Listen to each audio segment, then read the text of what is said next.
they're out talking. They're out. Do we want to start or? Yeah. Here they come.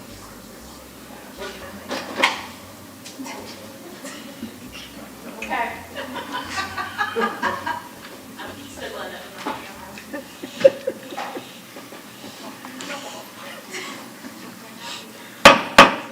Sorry to keep everybody waiting. Good morning and welcome to our June 1st, 2021 work session.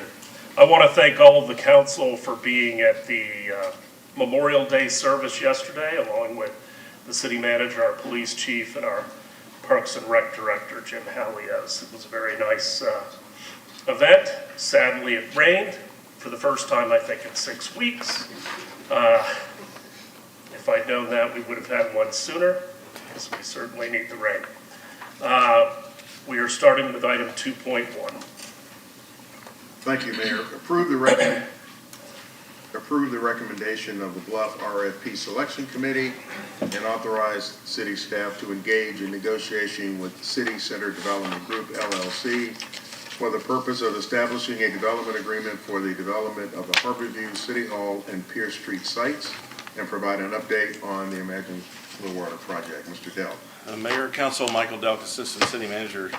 Today's an exciting day for a number of reasons, one of which is that we're going to make a recommendation to you, obviously, on the Bluff properties and how to proceed with that. And we're going to conclude in a little bit with an update on some loose end kind of items that I think really, taken together, really indicate the late stage here as we move towards construction. So it's been a long time coming, but we're really looking at tying up some of the loose ends of things that we want to have to when we go to manage and program the park and have a final kind of approval of the improvements in the art and some of the accoutrements to the park that we want to include.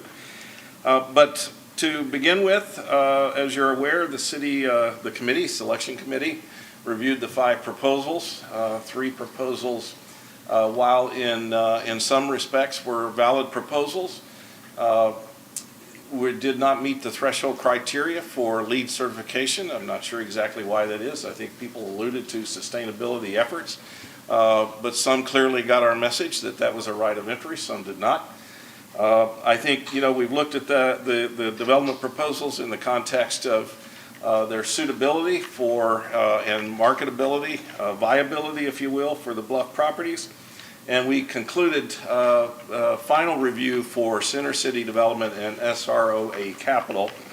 And on May 24th, the selection committee met, rank scored SROA Capital and City Center Development Group proposals for the Bluff properties, and based on the outcome of that ranking, the committee selected Center City Development Group, LLC, to recommend to City Council for the purpose of entering into negotiation of a development agreement.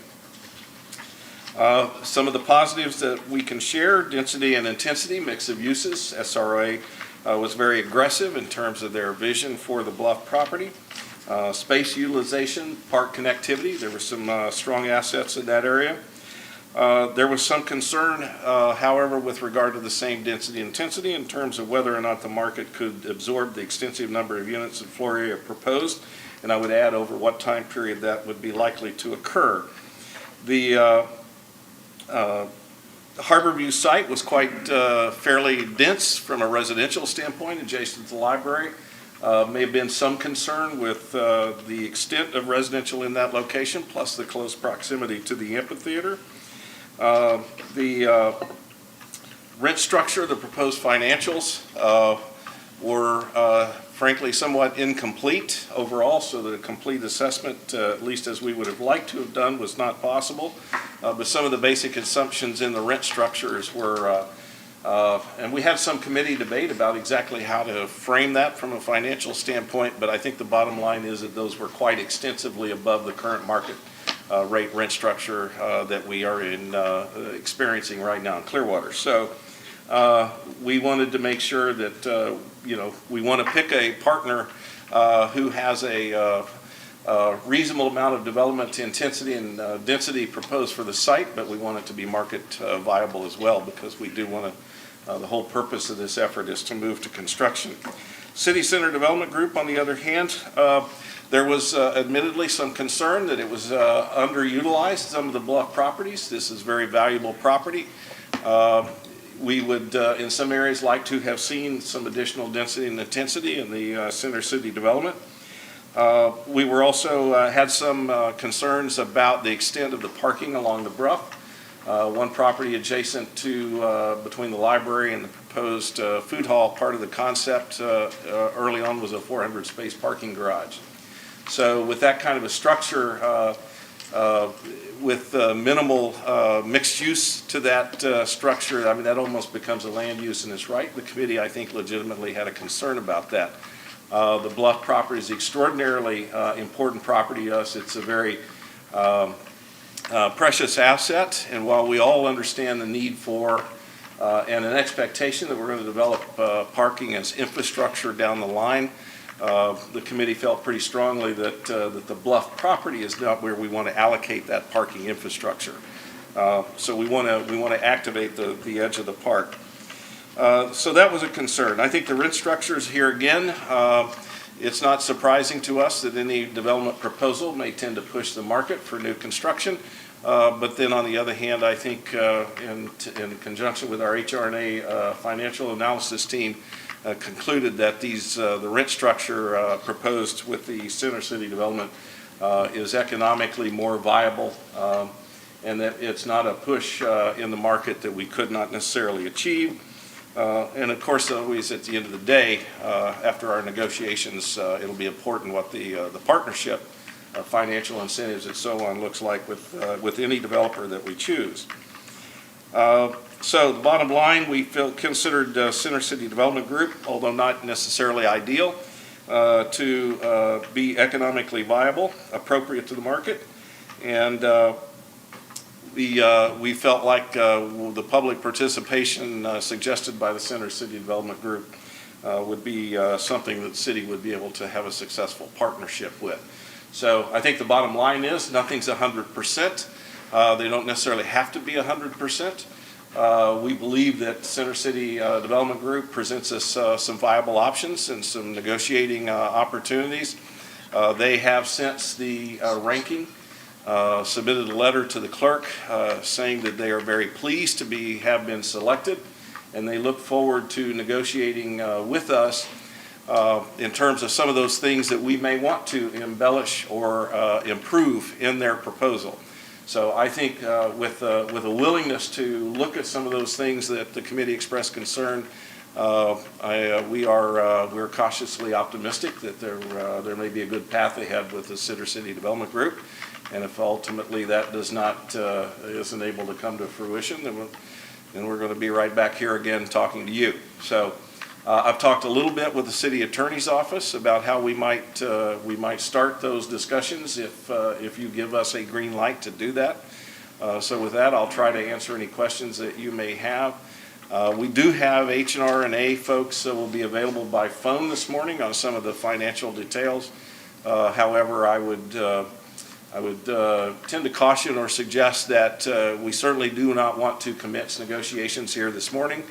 That is not our purpose. I think we want, on the other hand, to provide you some reasonable level of assurance that we could have a potential successful outcome with City Center, and then ask for your opportunity to let us see if we can move in that direction. But with that, I'll try to answer any other questions you have.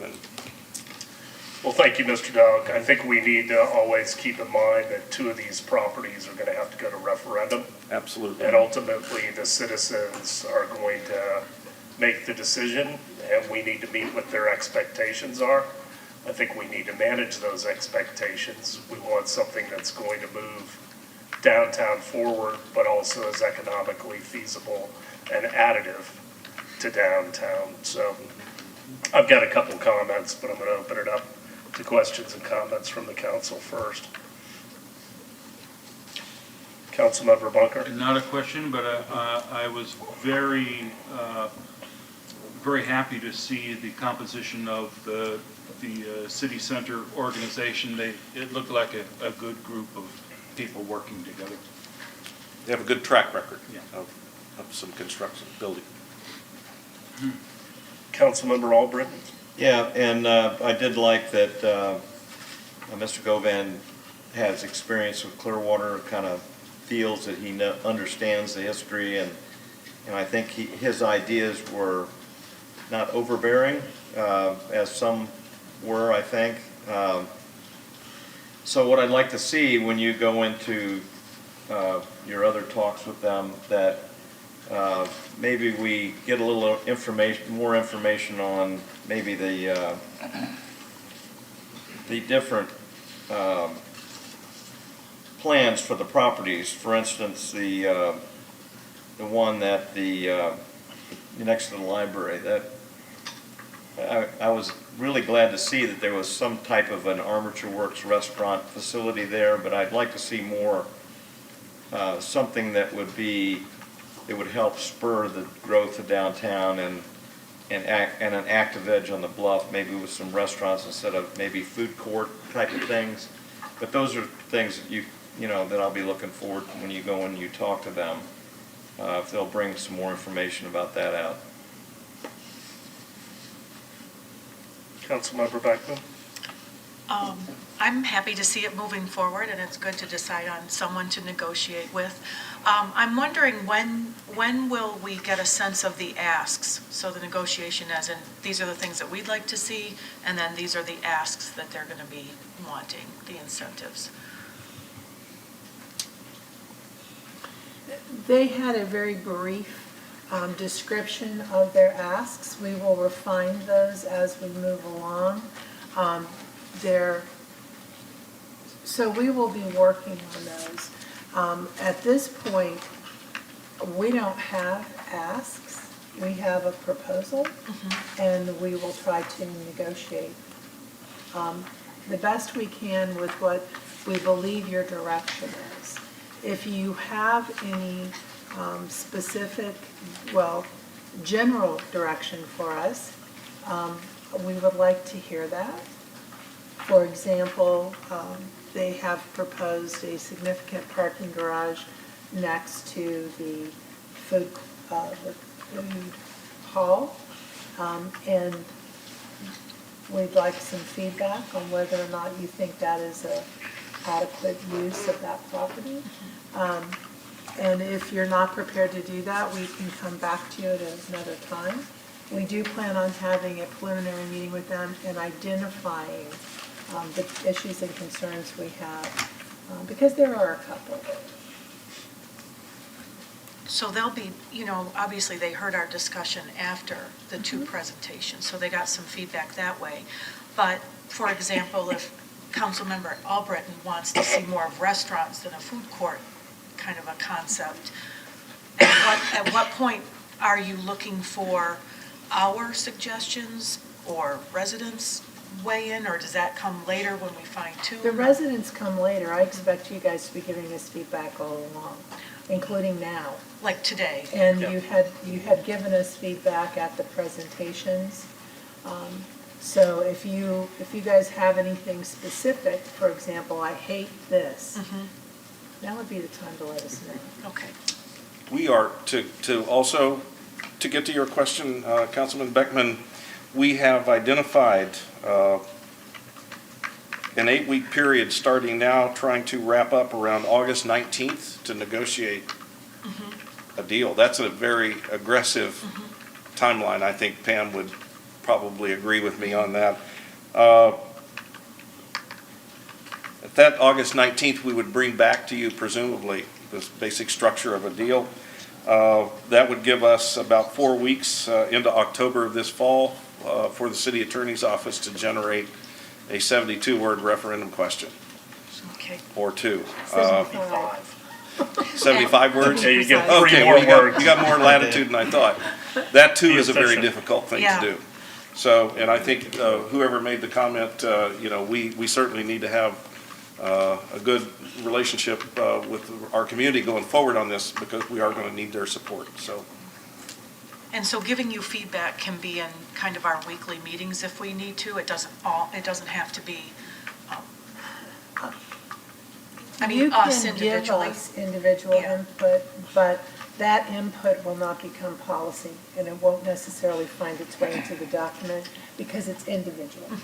So if there is an issue that we need to address with all of you, then we will need to address it with this council. We will be doing, as Michael said, we have 8 weeks to negotiate a term sheet, and hopefully they will, at that same time when we bring back a term sheet, we'll have refined plans. And so that's what our schedule is. And at the term sheet phase, you can still tell us yes or no. I mean, at that point, you can either approve the term sheet, not approve the term sheet, ask us to renegotiate specific terms. But the language to go on a referendum, you're saying by the end of October, you need to have those 75 words. No, actually, I think we have a little bit more time than that. The referendum would be at the March election, so I think we have to get it, Rose, is it just after Christmas? The deadline is December 31st. Just after. No later than the meeting, the second meeting in December for council, because I will be required to submit it already translated. So I will need some time to review the translations before providing it to supervisors. The reason we give October as a date is because that gives me time to get it to you, you guys to review the language, modify the language, do whatever it is you want to do, and we can meet that December deadline. Which means we need to, finalize what feedback we want to give you. We need to get some kind of feedback from residents to see if it's going to work on a referendum, and then you compose the language, and then we go forward. It's all within 8 or 9 weeks or so-ish. We have a fairly short time period. From a legal perspective, we have plenty of time. From your political perspective, you need that time. But our second meeting in December is the 16th, so we may have to have a special meeting somewhere in there, if need be. Well, I won't be here for that. However. Neither of you will, but we're still planning for it. Yes, but I think we will be able to have it to you well in time for that meeting. Right. It would be my intention, if everything goes smoothly, to have a question drafted before I'm gone, and then you have plenty of time to discuss it, work on it, and adopt it. Councilmember Hamilton? Yeah, correct me if I'm wrong, but I don't think this is the only opportunity we're going to have to gain consensus, but I would say, and I welcome discussion on it, but I would say 600 parking spaces on the bluff next to the food hall thing is a no-go. That's a non-starter for me. I think the city has a responsibility to provide some parking in downtown, but we've discussed that. We're going through the process right now of getting the, what is now the bus terminal, the swap. That location for a parking, an element of parking of significant number, I think is outstanding. And when it's built, it's a 1 block walk to the bluff. And I don't think asking people to walk 1 block is ridiculous. And I think, I think the merchants in downtown would love for people to be walking through downtown to get to the bluff. Yep. So I think I don't know if everybody agrees with me or not, but I think the parking garage next to this building, right next to this building, is a non-starter for me. At least at that size. At that size, I'm not sure any parking at that location is even necessary if we're committed and we can find a way to make sure the public understands and is comfortable and knows that we are building necessary parking a block away. The size they proposed at that location was 400 spaces, but I think many of you expressed a concern that that was on that location too. I just think my job or my ultimate goal is not to give people necessarily a great view from Osceola of what the park looks like and what it is. I want to get feet down into the park and in that area.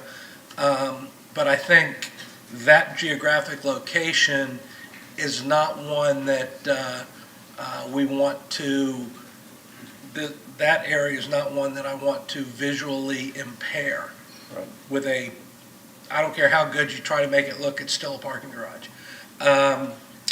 City Hall lot is a different discussion, because from that lot, when you're looking west, you're looking at the bridge, and the vista is not quite as impressive in my book. So, I mean, that's my first recommendation, is if we can agree as a body to say, we're not going to put a parking structure on that site. Well, the only thing I would say is, and I know it's extraordinarily expensive, if parking could be built under and into the bluff, Well, I've suggested that then that would before. be something that I could support. Yeah. But I would agree with you that I don't think parking on the Harborview site is going to be feasible from the citizen standpoint. And I think we ought to keep that less intense. I mean, I liked some of SROA's buildings, but I did think they were far too intense for the referendum. I thought some of their design was relatively good. I thought the financial side of all the proposals was a bit anemic, and that's obviously something that needs to be fleshed out. Was not wild about the proposal for the hotel and the way it looked. I know that that's a placekeeper, but the design of the building that they showed, I wasn't crazy about. Pam, can we have separate referendum questions, which is what I would prefer, for the Harborview site and for the City Hall site? We can. Now, the question would be, is for the developer, is this separate? Or is it one project that they needed to get approval on the whole deal, or they have no deal? And so that would be part of what we would talk to them about. We could easily divide this into separate questions for the properties. But it may not be something that works for them if we do that. If they looked at this as one project as to feasibility. So, yes, and we will talk with them about that. That's something I'd like fleshed out, Okay, because I think, we've seen multiple components in referendums before. I harken back to the 2004 referendum, where there were really three main components. And, after that referendum failed, we went back and looked at what was the most popular of the three items, which, just for history's sake, there was a parking garage to get rid of the Harborview parking. There was the redo of Coachman Park, and there was a marina. Those were the three components. And it failed by, I think, about 700 votes. We went back in 2006 with the marina concept, and that passed. And that was the most popular component of the three. So, I think through the negotiation, we can refine the plans, at least I hope we can. I think we ought to go into this in good faith and try to make the best possible outcome. But I also want to say up front, to be fair to Center City, that if we can't negotiate something that we think is a good plan to go back to the citizens with, I am willing to walk away and come back at a future date when Imagine is either coming out of the ground or Imagine is complete, and we may get an even larger contingent of people that want to bid on it. That is not the way I want to go into this. But I have to admit that that is a potential outcome. And I think both parties need to be aware of that. That's only being fair to them. Understood. So other questions or comments? Councilmember Albrecht? Yeah, jumping over to the City Hall site, it appears that the way they have it written, that they've got 600 parking space structure that will be under, I guess, 20,000 square foot grocery tenant, 8,000 square foot ancillary retail fronting Osceola Avenue, and 6,000 square feet of restaurant space overlooking the waterfront park. But it appears that the drawing shows the parking garage kind of in the bluff underneath. Just out of the conceptual picture I've seen. Have you seen anything more detailed about where that is? Just the concept that you've looked at. I think, the more aggressive we want to be with kind of incorporating parking in that form or structure, I think it's probably more we can expect to be involved in the covering some of the extraordinary, expenses related to doing that. Doesn't mean it won't be worthwhile for us. There's some nuances to what negotiation or how we structure a deal. Well, to me, I agree with Councilman Vice Mayor Hamilton regarding the parking structure next to the library. I'm not for that, but we do need a parking at the City Hall site, because if you're having a grocery store there and you have a 207 unit family unit, I mean, people are gonna want to park there to go to their unit. The parking garage we're considering downtown is fine for people coming in to enjoy the park and maybe eat a restaurant or something and then leaving. But if you're going down for groceries, I don't think they want to carry their groceries a block or so away. I think you need to have a parking garage there. As long as it's incorporated low into the bluff, that would be, I think. These small urban grocery stores are a unique niche, and I think they're really kind of a long-term investment, if you will, in a kind of an urbanizing downtown. So they're a little bit different look and feel. The committee actually had a little bit of concern with, is the grocery store too large? I think if you look at like Trader Joe's, people, is like 12 to 15,000 square feet generally. So this is a good sized market. We may want to talk to them about the mix of retail uses. But again, that's not why we're here today. But, I think this is where it's an advantage to us to have a pretty creative development team and some folks who've done some substantial developments, have some experience at that. We know they can build things, and we also know that they're familiar with Clearwater. So they should be able to pick up fairly readily on what some of our priorities are for the bluff. So I would suspect that we'll have some opportunity for good discussions with them around, what that final picture of retail and mixed use looks like on some of these key sites. I would expect to find a willing partner here to negotiate those things. And I don't disagree with the parking garage over at Park and Fort Harrison and Garden and Pierce. The only thing I think we need to keep in mind is sequencing. Because unless PSTA is going to move at a pace that I have not seen in the past, we're going to need that parking sooner. Now, maybe with some of the federal funds that are coming out right now for transportation, we'll see that. But we've been talking about moving that depot for over 20 years. So I just think we need to keep that in mind between Imagine opening and then some of these other uses on the bluff. We're going to have to anticipate how we're going to meet the parking needs.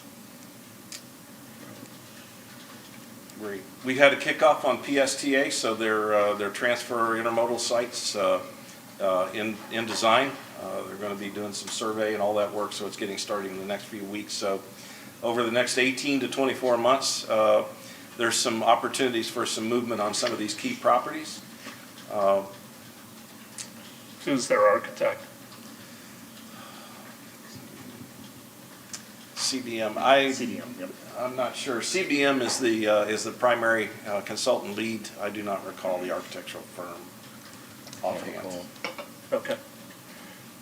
Any other comments or questions? And then you wanted to do an update on Imagine? Yeah, I'd like to update you on a few things here, some staff.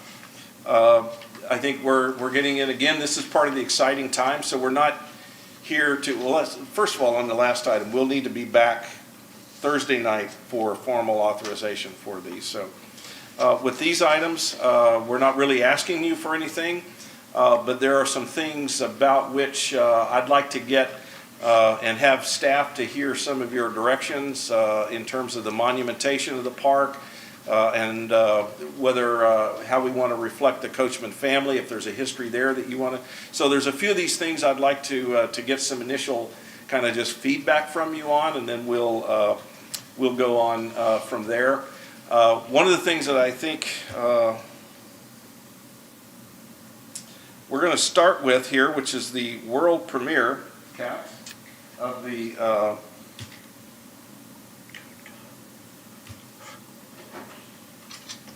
add back items and the video. Yes.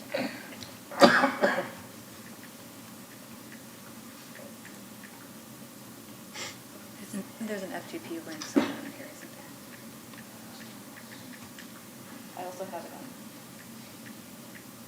Is there an FTP link on this screen?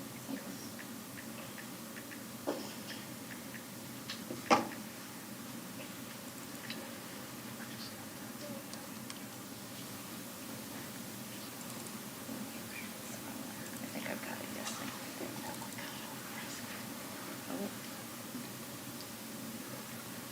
Well, that warning cone doesn't look great, but we'll see what happens. I've got it on the backup as well.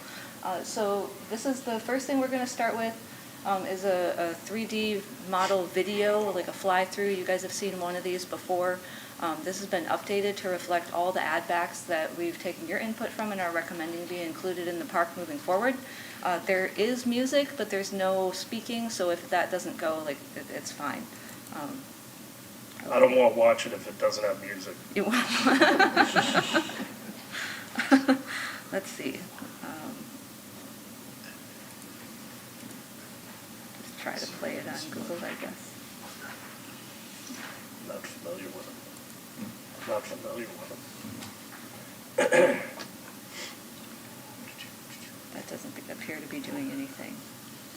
How do I plug in a stuff down below?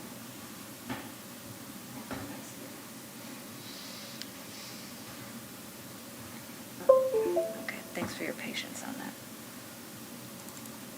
Yep, still, do we not have a video player on this computer?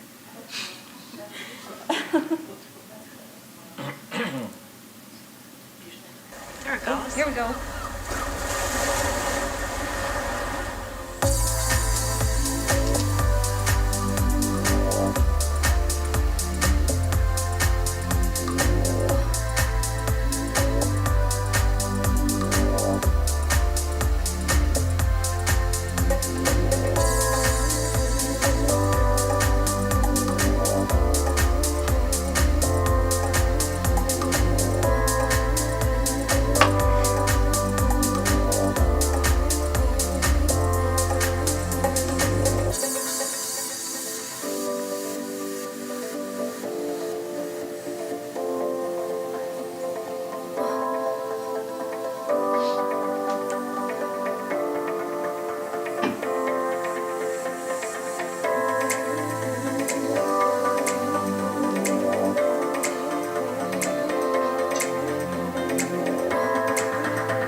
Stan Tech did a fantastic job on that for us, and they delivered it about 4 p.m. yesterday. So they worked all weekend on getting that ready for us.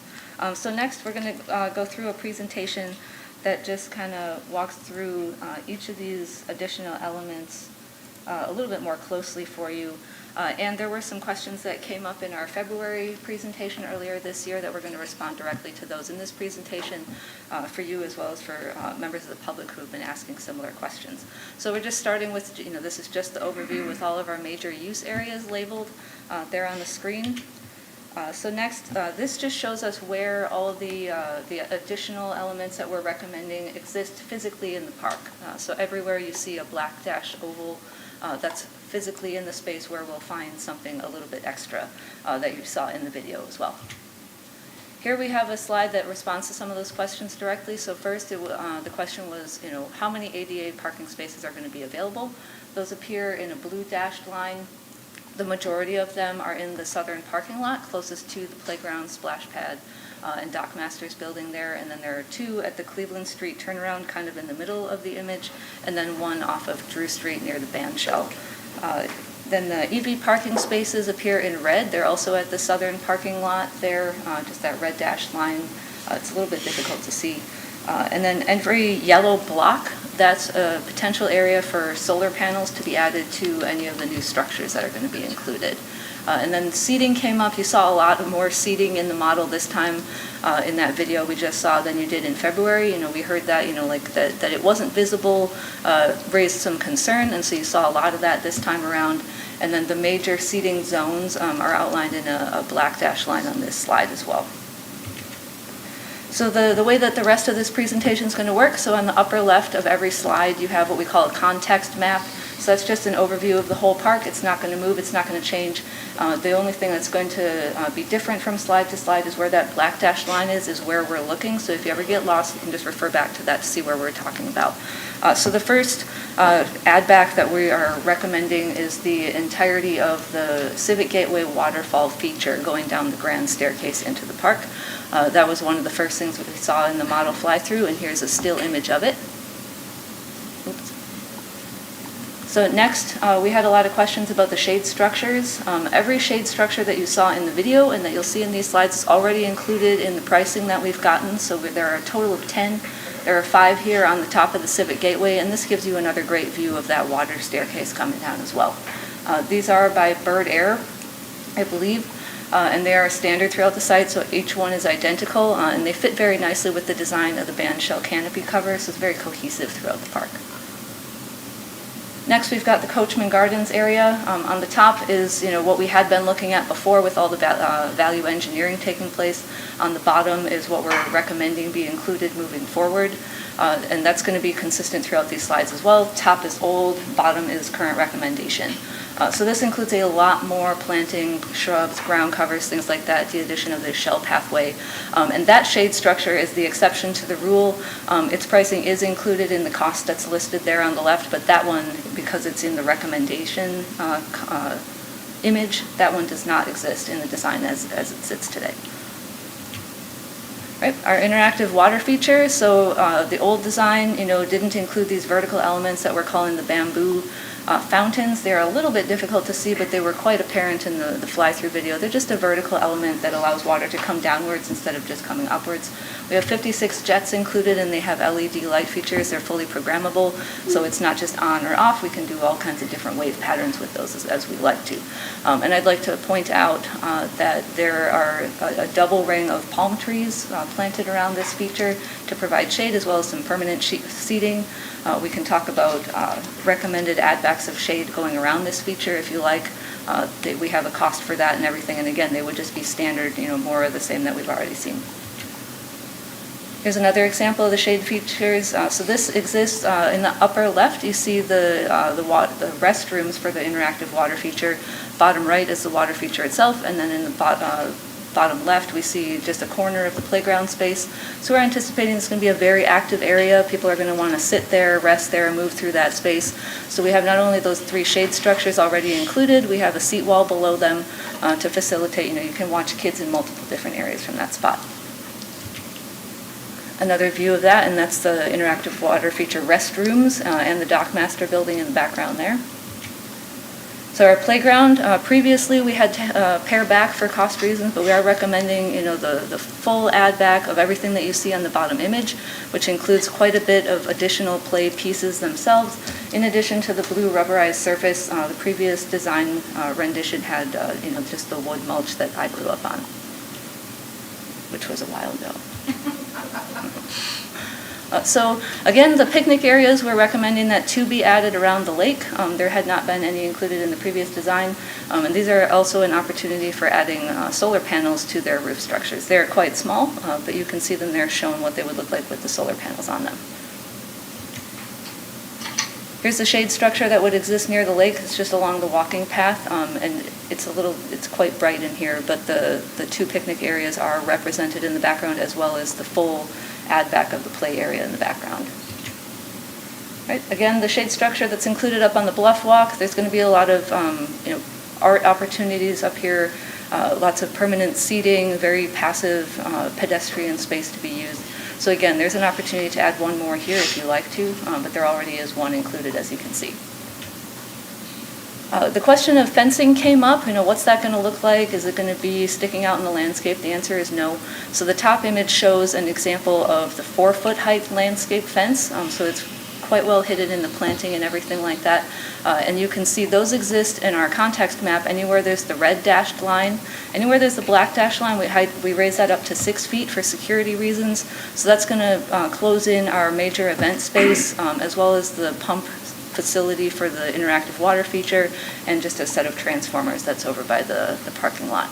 The 6-foot height fence you can see in the bottom image. So again, still nicely landscaped, consistent design, just a little bit taller so that we don't have to add an additional barricade for large events. Good. And then our torch shares, we are already including 5. They offered us an opportunity, if you want to cut it down to 3, that's what it would look like. We are recommending that all 5 stay in the program as is. And moving on to solar panel opportunities, so the dockmasters building, they've just done a preliminary analysis of these, so we have an opportunity to put up to 20 here.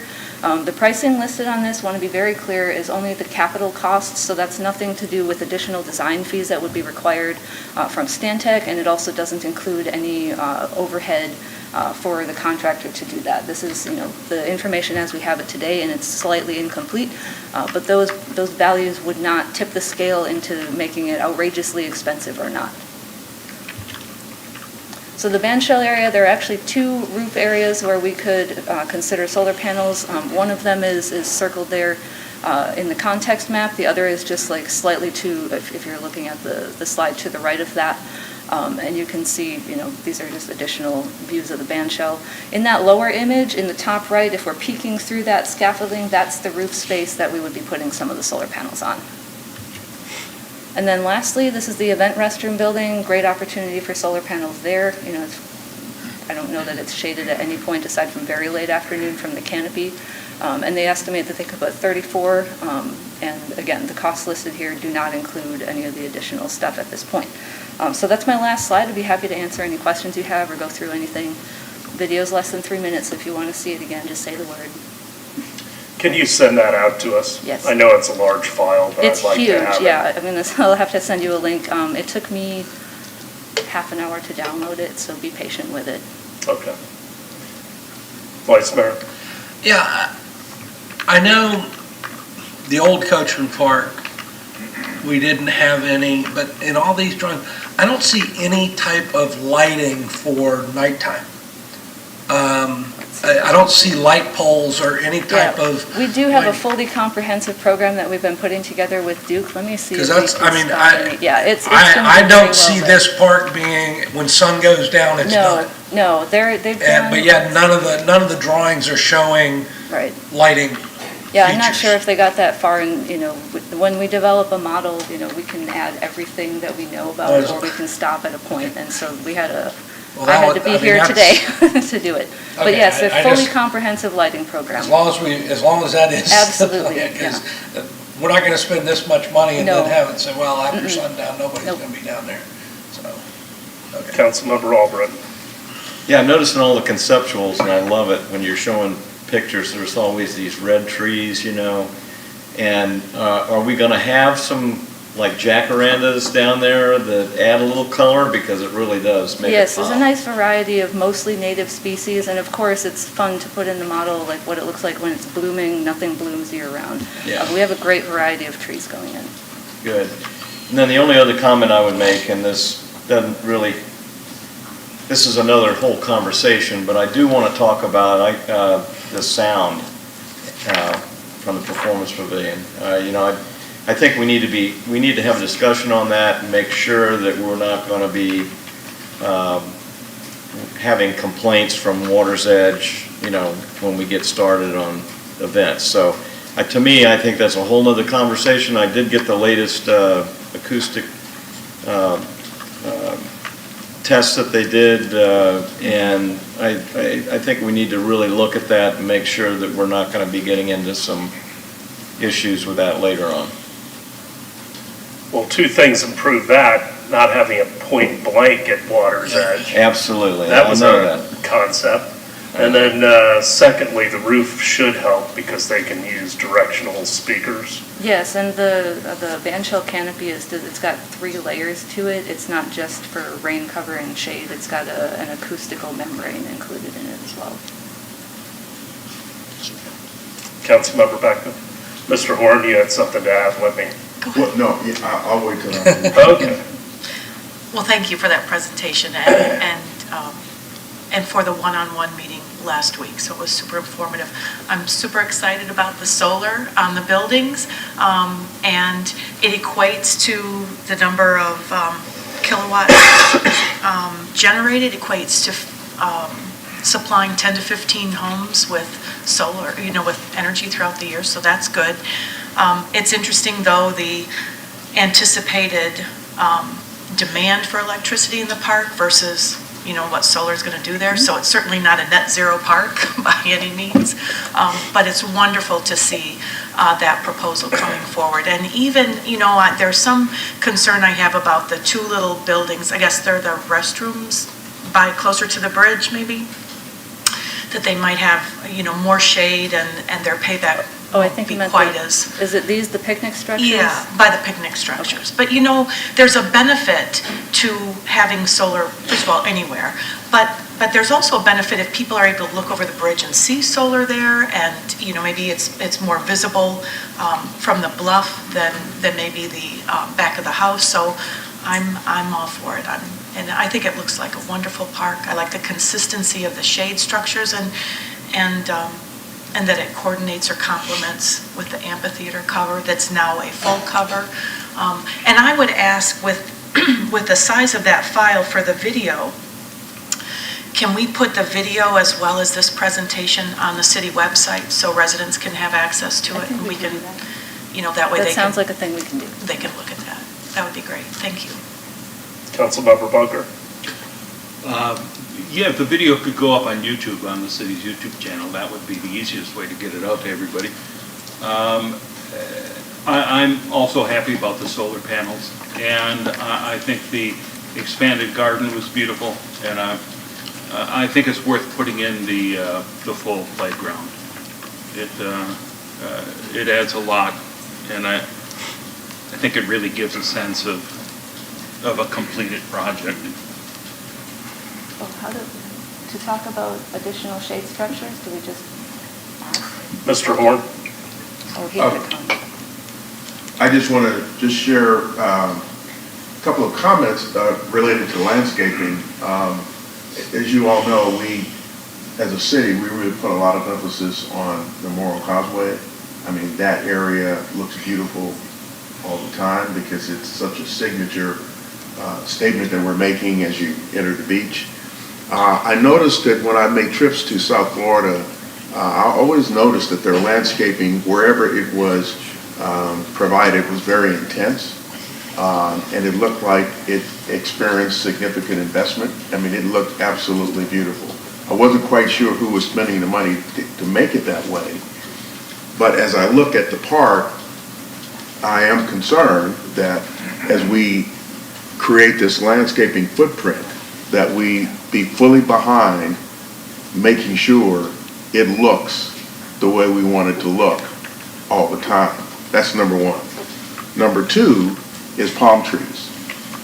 Palm trees are beautiful when they go in. 5 years later, what do those same palm trees look like? And if we want them to look picturesque, you know, as they did when they go in, we're going to have to invest, you know, some resources to make sure that they do. So these are kind of expenses that, you know, obviously, you know, are not necessarily a part of what you initially, you know, have to spend, but I think it's something that we should be mindful of downstream to make sure we maintain that aesthetic. And all of you are very sensitive to that curb appeal that you believe, you know, we should maintain. So I just wanted to share that. Well, I don't think we should put anything in that we are not willing to maintain at a reasonable level. If we're not committed to that, then it shouldn't go in the first place. As far as the palm trees go, I wish we would back away from majules just because of their upfront cost. And there's got to be some other species that look just as nice that we don't have as many problems with. It breaks my heart every time I see one that's dead, thinking about how much it cost in the first place. So, having talked to some landscape architects recently, I think there are alternatives.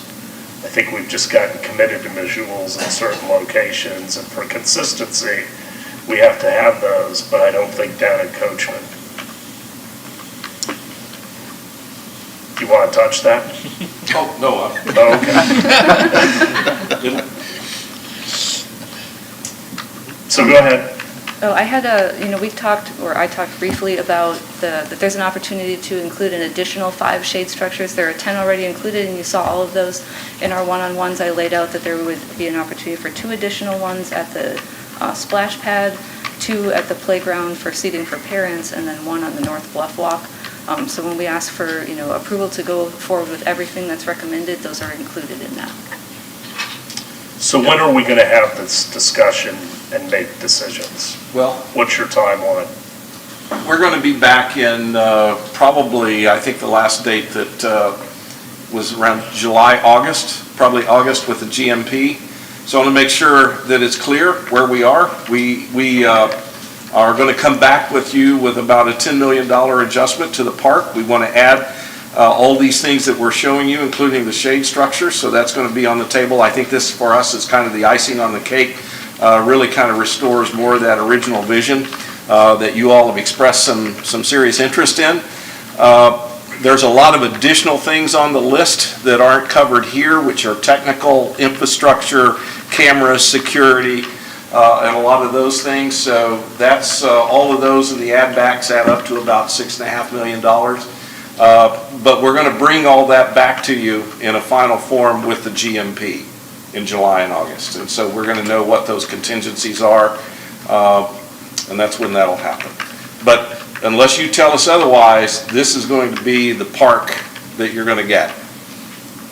And you're still looking for a fundraising consultant? Are you getting closer? Yeah, we're gonna update you on 2 or 3 other items here to close this out. It won't take very long, but that's one of the things that James is going to talk to you about. Okay. Mr. Halios? Assuming that's the James that we're talking about? It is. The James Halios? That would be me. Good morning, Mayor, Council. Jim Halios, Director of Parks and Recreation. Speaking to the mayor's question regarding the fundraising consultant, myself and staff went out and solicited a couple proposals just to test the waters, and we're going to go ahead and develop an RFP for a valuation services and also to put together a fundraising plan. So I'm working with purchasing right now to go ahead and develop that RFP, and then we'll go ahead and get that on the street. But just kind of looking at the scope of what we want, I think that's going to be necessary to do that, and to also include within that service the ability for someone to kind of go out and assist us with procuring that as well, and procuring those services as we move along. So that's what we're looking at from the fundraising standpoint. And I can also provide an update, Mayor and Council wish, regarding the conservancy consultant. The RFP committee met a week and a half ago and made a recommendation, and Mike Lavery and I are going to have a meeting with the consultant. It's Kathy Blaha that was selected. We meet with Ms. Blaha on Thursday to discuss the particulars of the contract and bring her on board. And then once we have her on board, we'll put her in contact with the interested, with yourselves, and then the other interested stakeholders that we want to establish, and then we'll start with the framework on the Conservancy as well. And what is her background? Where is she from? She's from Miami, and her background is, I can share the link for her website with council so you can see her extensive experience, has familiarity working with HR&A. She's actually was a Conservancy consultant for Bay Park down in Sarasota, and it's a park adjacent to Boston Commons up in Boston. She set up their Conservancy and some other parks up in Michigan. So she has extensive experience, and she had the most relevant experience of all the people that submitted the RFPs. Just she has experience developing the framework and coalescing groups of people together to get interested in developing a Conservancy. What's the cost of that? Well, we have a couple different things. Her initial costs, it came in at $140, but the issue with that is that she has HR&A in there as a kind of a part consultant. So Mike Laver and I want to have a discussion with her to just see the need for that. So we want to make sure that we're not basically reduplicating services that we already have. So I think there might have been a little confusion as that went as well. Okay. Other questions? Thank you. Thank you, Mr. Halios. Anything else, Mr. Dell? Two more items, very briefly. We want to talk to you a little bit about the monumentation in the park and the recognition, to get a little bit of direction from you with regard to what you may want to do for the Coachman family, and/or our own recognition of the legislative support for the park. And Mr. Hubbard, you're going to provide us a little bit of background. Morning, Mayor, Council, managers, and staff. I'm Christopher Hubbard, Cultural Affairs Coordinator. Just here to talk with you briefly to gather a bit of information as to the scope and scale of what you're looking for as far as these monument opportunities. As Mr. Delk said, we have a couple opportunities to recognize the history and the players that have brought us to where we are with Coachman Park over a history of time. One of the opportunities here that we have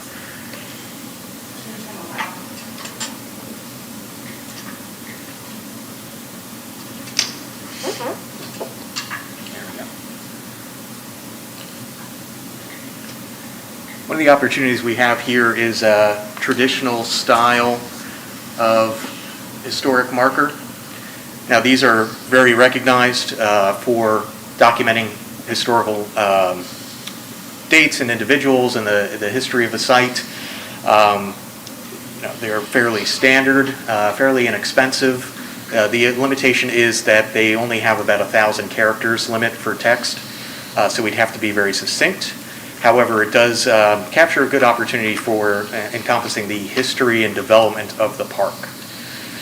Now, when it comes to recognition for the legislators that have participated in the development of the park, I'm going to show you a couple different renderings as far as starting at the lowest in terms of development. We've got just your standard bronze plaque there. Need to flip it. Thank you. Okay. So there we go. That's just traditional bronze plaque. It's mounted just to a tilt base there. We have a lot of flexibility that we can do with that. Working through a foundry, we can include any kind of information on that. Moving up from that is a tilted plinth. These give it a little bit more prominence. Of course, you can use a variety of materials to create the plinth itself, but it does raise it up a bit more, give it a more formality to it, and increase presence. Moving up from there is a monumental plinth style. Of course, you can see here a great deal more text can be included within that. You can include landscaping to enhance that presence a little bit more. You can use materials that are more endemic to the architecture of the area. One of the things that we use quite a bit is oolitic limestone. You'll see that on the post office downtown, as well as our obelisks. Then leaving the plinths, we're looking here more at a stela. These are more carved stone materials. You can add any number of details and text to that. It does have a greater presence, height-wise and visibility. It can be a focus point. And then on the upper end of scale, here in the city, we have our monuments, such as this one at the corner of Gulf to Bay and Cleveland Street, as well as the two that are at the entrance to Cleveland Street as you come off of Myrtle. Now, as far as direction from the council, I'm just looking for, in terms of scope and scale of something that you'd be interested in, so that I can go ahead and work with a designer to dial further in as far as what you're looking for, so I can produce more accurate and then a cost picture for you that I can come back to you at a later date. So as far as the council's wishes, in terms of the couple images that I've shown you, are there any that jump out to you as far as the type of style that you would prefer to see for a legislative recognition plaque? Well, I'd like to talk about the coachmans first. Sure. I really think one of the latter two are the more appropriate for the Coachman family. And after having discussions with them, I think that's what their expectations would be too. There was a lot of discussion about, the changes and the look of the park and everything else. And that's really what I think is reasonable for them. As far as the legislators, I think one of the plinths would be, in my opinion, adequate. Not to downplay anyone's participation, but all of it is dependent upon cost. Although when you look at the overall cost of the park, I want to make sure that we do recognitions in the proper way. So I don't know everyone's thoughts. Councilmember Albritton.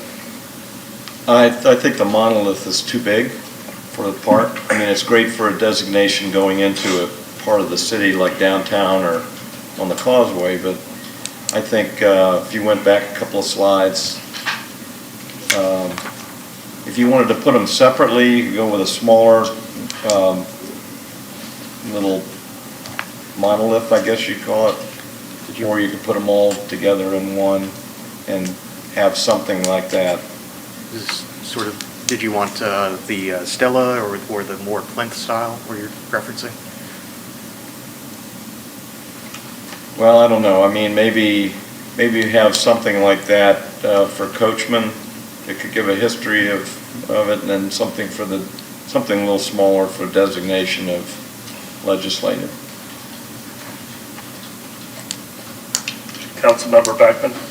I'm in agreement with the mayor. I think that carved monument form, which was the second to the last, is nice for the Coachman family if it allows for enough of a narrative about them. And then that one that you just pulled away or something a little smaller could be fine for, legislative acknowledgements or contributors or whatever. But I think that something like that looks really nice for the Coachman family.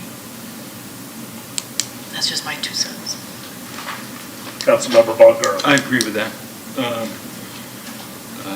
I also would love to see at some point a statue for Gabe Casares, former mayor. And whether this is funded by donations from the public, I think it would be a nice addition to the park at some point. Councilmember Hamilton.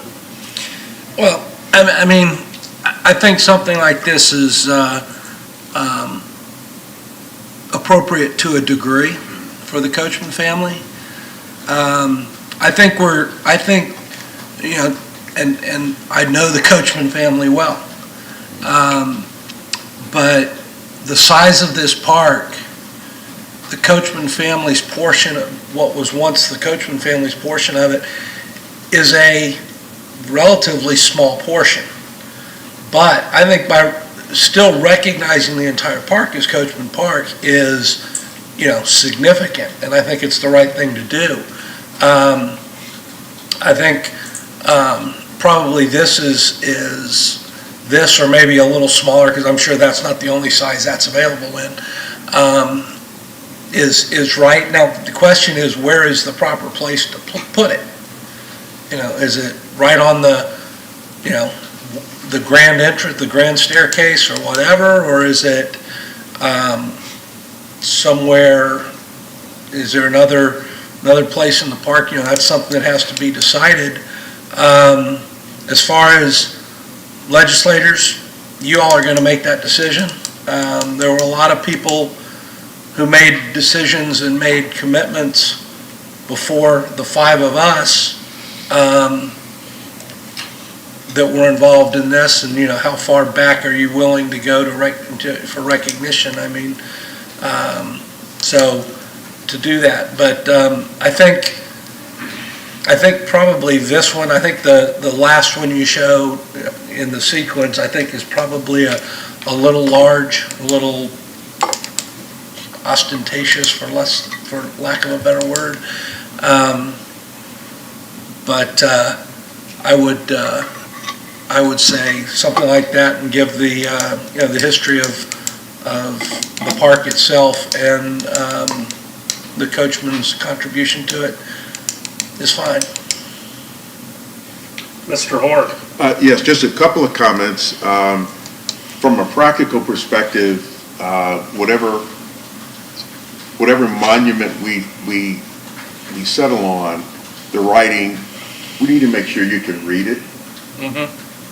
Because if it's difficult to read, the only thing people are going to focus on is the overall structure, and we'll lose the significance of the meaning of it if it's hard to read. The second thing, and I'll just make a comment on Gabe Caceres, and that is that, again, if we focus on an individual, then we'll need to make sure we provide the right context and as to why that individual, given Clearwater's 100-plus year history, why are we focusing in on him?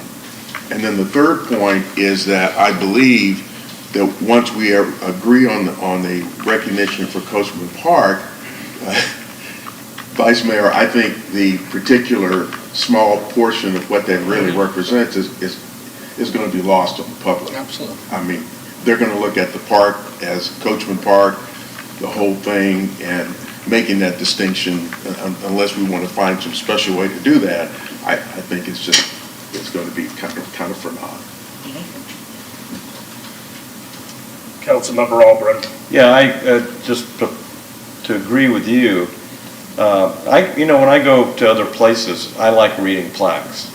And you're right, I like to read them where they're visible, you know. And to me, a metal plaque is a lot more visible than a stone monument, because sometimes with age, you know, you gotta really, I mean, I'm getting older, I gotta put my glasses on to read it, but I like something that's easy to read. And, you know, I'm not really thinking of the size, other than you don't want a huge thing. I think some kind of designation maybe at the entrance when you come down to have a brief history of that would be very nice on a metal type of plaque where you can actually read it.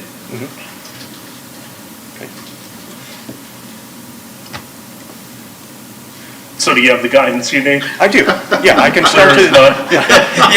Yeah. What I'll do is start to translate that into something of substance, balancing in the recommendations that you've provided with me, or provided to me rather, and the mission by which we're erecting these for. So thank you very much for your comments. Thank you, Mr. Albrecht. Thank you. Last thing, I want to talk very briefly, and Ed is here to talk about kind of the parking, how we're managing that, so that you have, I know you get a lot of calls, you'll get, kind of the complaint side of our construction is starting. So Ed, if you would.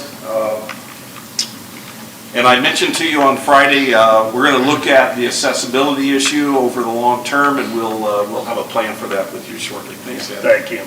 Good morning, Ed Chesney, Marine and Aviation.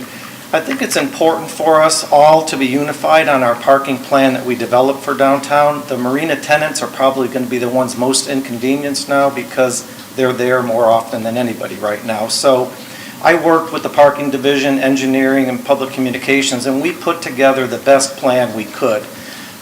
We tested it this weekend, although we opened the parking for this weekend, so there's no complaints that I know of at this point, but they will come in. And they come in generally to various sources, to me, to you, to City Hall in general. So I think it's important that we submitted the plan, we got out in front of it early. I've sent it to all the marina tenants, we posted it, and they're hearing the same message, and sometimes our complaint shoppers like to get a different message, so I'm going to ask you to support our parking plan. It may evolve and change over time, but right now, it really is the best plan, and it wasn't as good as it is today, and we've tooled it to be what it can be. So be patient with us on that, and when you do get the complaints, support our parking plan as best you can. So that's all I would like to say about that. And if there's any questions. I want to be supportive, but I am glad that you made the changes this weekend. I did not see any reason for us not to open up that parking lot. It was a matter of cones, there wasn't construction. I think we need to use common sense too. Yes, I agree completely. Okay. And we sent out an email this weekend too. We're sensitive to anybody that has any limitations, handicapped or otherwise, so we will transport as we can. We haven't had no requests for that. I don't know if we have any handicapped tenants, but we may, so we're going to be sensitive to that as well. I mean, we also always need to remember, Skanska works for us. We don't work for them. We're the ones signing the check, not depositing it. And I just want to make sure we're always keeping our citizens in mind. So, I agree. thank you. Anything else, Mr. Delk? No, sir. All right. Hour and 15 minutes on 2.1. 3.1. Amend the city's fiscal year 2019-2020 operating and capital improvement budgets at mid-year and pass ordinances 9475-21 and 9476-21 on first reading. Ms. Castle. Good morning, Mayor and Council. Kayleen Castle, Budget Officer. This is the mid-year budget review for fiscal year 2020-21. This report reflects 6 months of activity, October through March, and also includes council action to date. In the general fund, revenues and expenditures are increased by $531,224. This includes the council-approved appropriation of $530,000 of general fund reserves to fund the property purchase at 701 Franklin Street, and an increase of $1,224 in the fire department for the receipt of the second quarter safety award, which is offset by revenues recognized from the central insurance fund. Adjusted for items listed in this report, general fund reserves are approximately $46.7 million, or 30.7% of the current year's general fund budget. This exceeds our minimum reserve requirement by $33.8 million at mid-year. In the Air Park Fund, expenditures are increased by a transfer of $20,000 to the Air Park Hangar C replacement project. This provides matching funds required for the approved grant agreement with FDOT. This increase is offset by an allocation of Air Park Fund reserves. In the Clearwater Harbor Marina Fund, expenditures are increased by a transfer of $12,500 to their capital R&R project. This provides funding for some unforeseen expenditures in the current year. This increase is offset by revenues budgeted in the fund. In the Capital Improvement Fund, a net increase of $2,137,685 is reflected at mid-year. This increase is primarily the result of the following amendments, which you'll recognize as they have all been previously approved. This includes an increase of $1 million of TIF revenues in the downtown streetscaping project, an increase of $500,000 of TIF revenues in the Mercado Downtown Gateway project, an increase of $500,000 of TIF revenues in the city wayfinding project, and an increase of $80,000 in grant revenues from FDOT and $20,000 of Air Park revenues in the Air Park Hangar C replacement project. In the Special Program Fund, an increase of $2,149,463 is reflected at mid-year. Significant amendments include the receipt of $1,980,740 from Pinellas County representing CARES Act funding to reimburse for COVID-related expenditures. $14,231 in public safety grant revenues for investigative cost recovery and federal forfeiture sharing. a decrease of $340,178 in governmental revenues from the Juvenile Welfare Board to bring prior year expenditures in line with revenues received for after-school and summer programs at the rec centers. $14,750 in donation revenues support police and parks programs. $9,300 in foreclosure registry fees were collected this quarter. $137,865 in fines and court proceeds for public safety programs, the lien foreclosure program, and the tree replacement program. $21,054 in reimbursement revenues in police vehicle replacements and federal forfeiture sharing, and $311,702 in contractual service revenue for police extra duty. I'd be happy to answer any questions you have. Any questions? Councilmember Beckman. I have a question about, and if I didn't see it on this longer page document, which is 38 pages, but the special program fund reflects that net budget increase that includes $1,980,740 from Pinellas County representing CARES Act funding to reimburse for COVID-related expenses. Do we have it, and I'm sure it's probably already been spent because we've probably spent way more than that, but do we have a list of how we spent that 1.98 million? Yes, that is reimbursement, so all of that documentation was, sent to the county to request that money. I did not prepare that documentation, but I'm sure we can provide it to you. Just when people say, wow, how much, and we say, well, the city spent so much dealing with COVID, Right. then, there's an idea of where that money went, right? Right. Okay, I think the largest portion of it was related to overtime costs. okay, for staff overtime. In all departments. And is there another fund for like the personal protection stuff and all the, That was included in this, that they reimburse what we had spent at the time of that request. okay, thanks. Other questions? All right, we'll discuss that further on Thursday. 4.1. Approve purchase orders to Rock Solid of Florida LLC of St. Petersburg, Florida, Nova Engineering and Environmental LLC of Tampa, and New Dimensions Builder LLC of St. Petersburg for building inspections, reporting, and construction management services in the total amount cumulative not to exceed amount of $150,000 for a one-year term with the option for 3 one-year renewal options at the city's discretion pursuant to the request for proposals 27-21, building inspections, reporting, and construction management services, and authorize the appropriate officials to execute same. Mr. Lane. Thank you, Chuck Lane, Economic Development and Housing Department. A lot of the work we do in the Housing Division with state and federal funds involves construction activities. We fund activities such as new construction of single and multifamily homes, rehabilitation of single and multifamily homes, improvements to public facilities. Our role in these construction projects is to provide funding and also to ensure compliance with funding regulations. So in an effort to ensure that compliance, we use an independent inspection firm to monitor each project. They start by doing a feasibility study with cost estimates for each project. They help the homeowner or facility owner through the bid process to procure a contractor. They inspect work performed prior to any construction draw. We also use an inspection firm to inspect a home prior to issuing a down payment assistance loan. We've chosen 3 firms through the RFP process. Nova Engineering has performed this type of work very well for us for several years. We have some familiarity with New Dimension builders because they've worked on some recent construction projects that we've funded. New Dimension has also served as an inspection firm for the City of Tampa's home rehabilitation program. And Rock Solid Home Inspections has been with us for a few years now, and they're proficient at performing home inspections ahead of our DPA program. What we wanted to gain through this RFP process more than anything is to have at least 2 construction firms that are highly capable with all things construction related. At times, we'll have problems between a homeowner and a contractor on a project. And the inspection firm tries to sort through those issues and arrive at a solution. If unsuccessful, we now have a second firm highly capable in construction to come onto that project and try to arrive at a solution. A fresh set of eyes, if you will. The expenditure we're recommending is $150,000 to be used to pay for services among the 3 firms as staff determines appropriate. Generally, Nova will be assigned public facilities projects.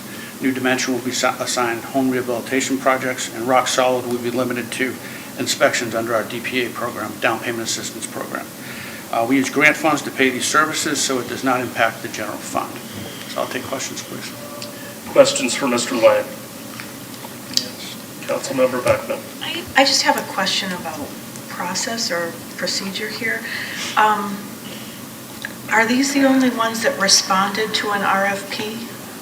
We had 7 respondents. Okay, and then why don't we see a kind of a tab format the way we do in other expenditures, like what they bid and who they are, where they're located, and if they're a women or minority-owned business? Well, there's specifically for the finances, there's a sheet they were required to fill out. And that was we were pretty deliberate with how we asked for those funding. What we didn't want was to be nickel and dimed with travel costs and the like. So we tried to incorporate lump sum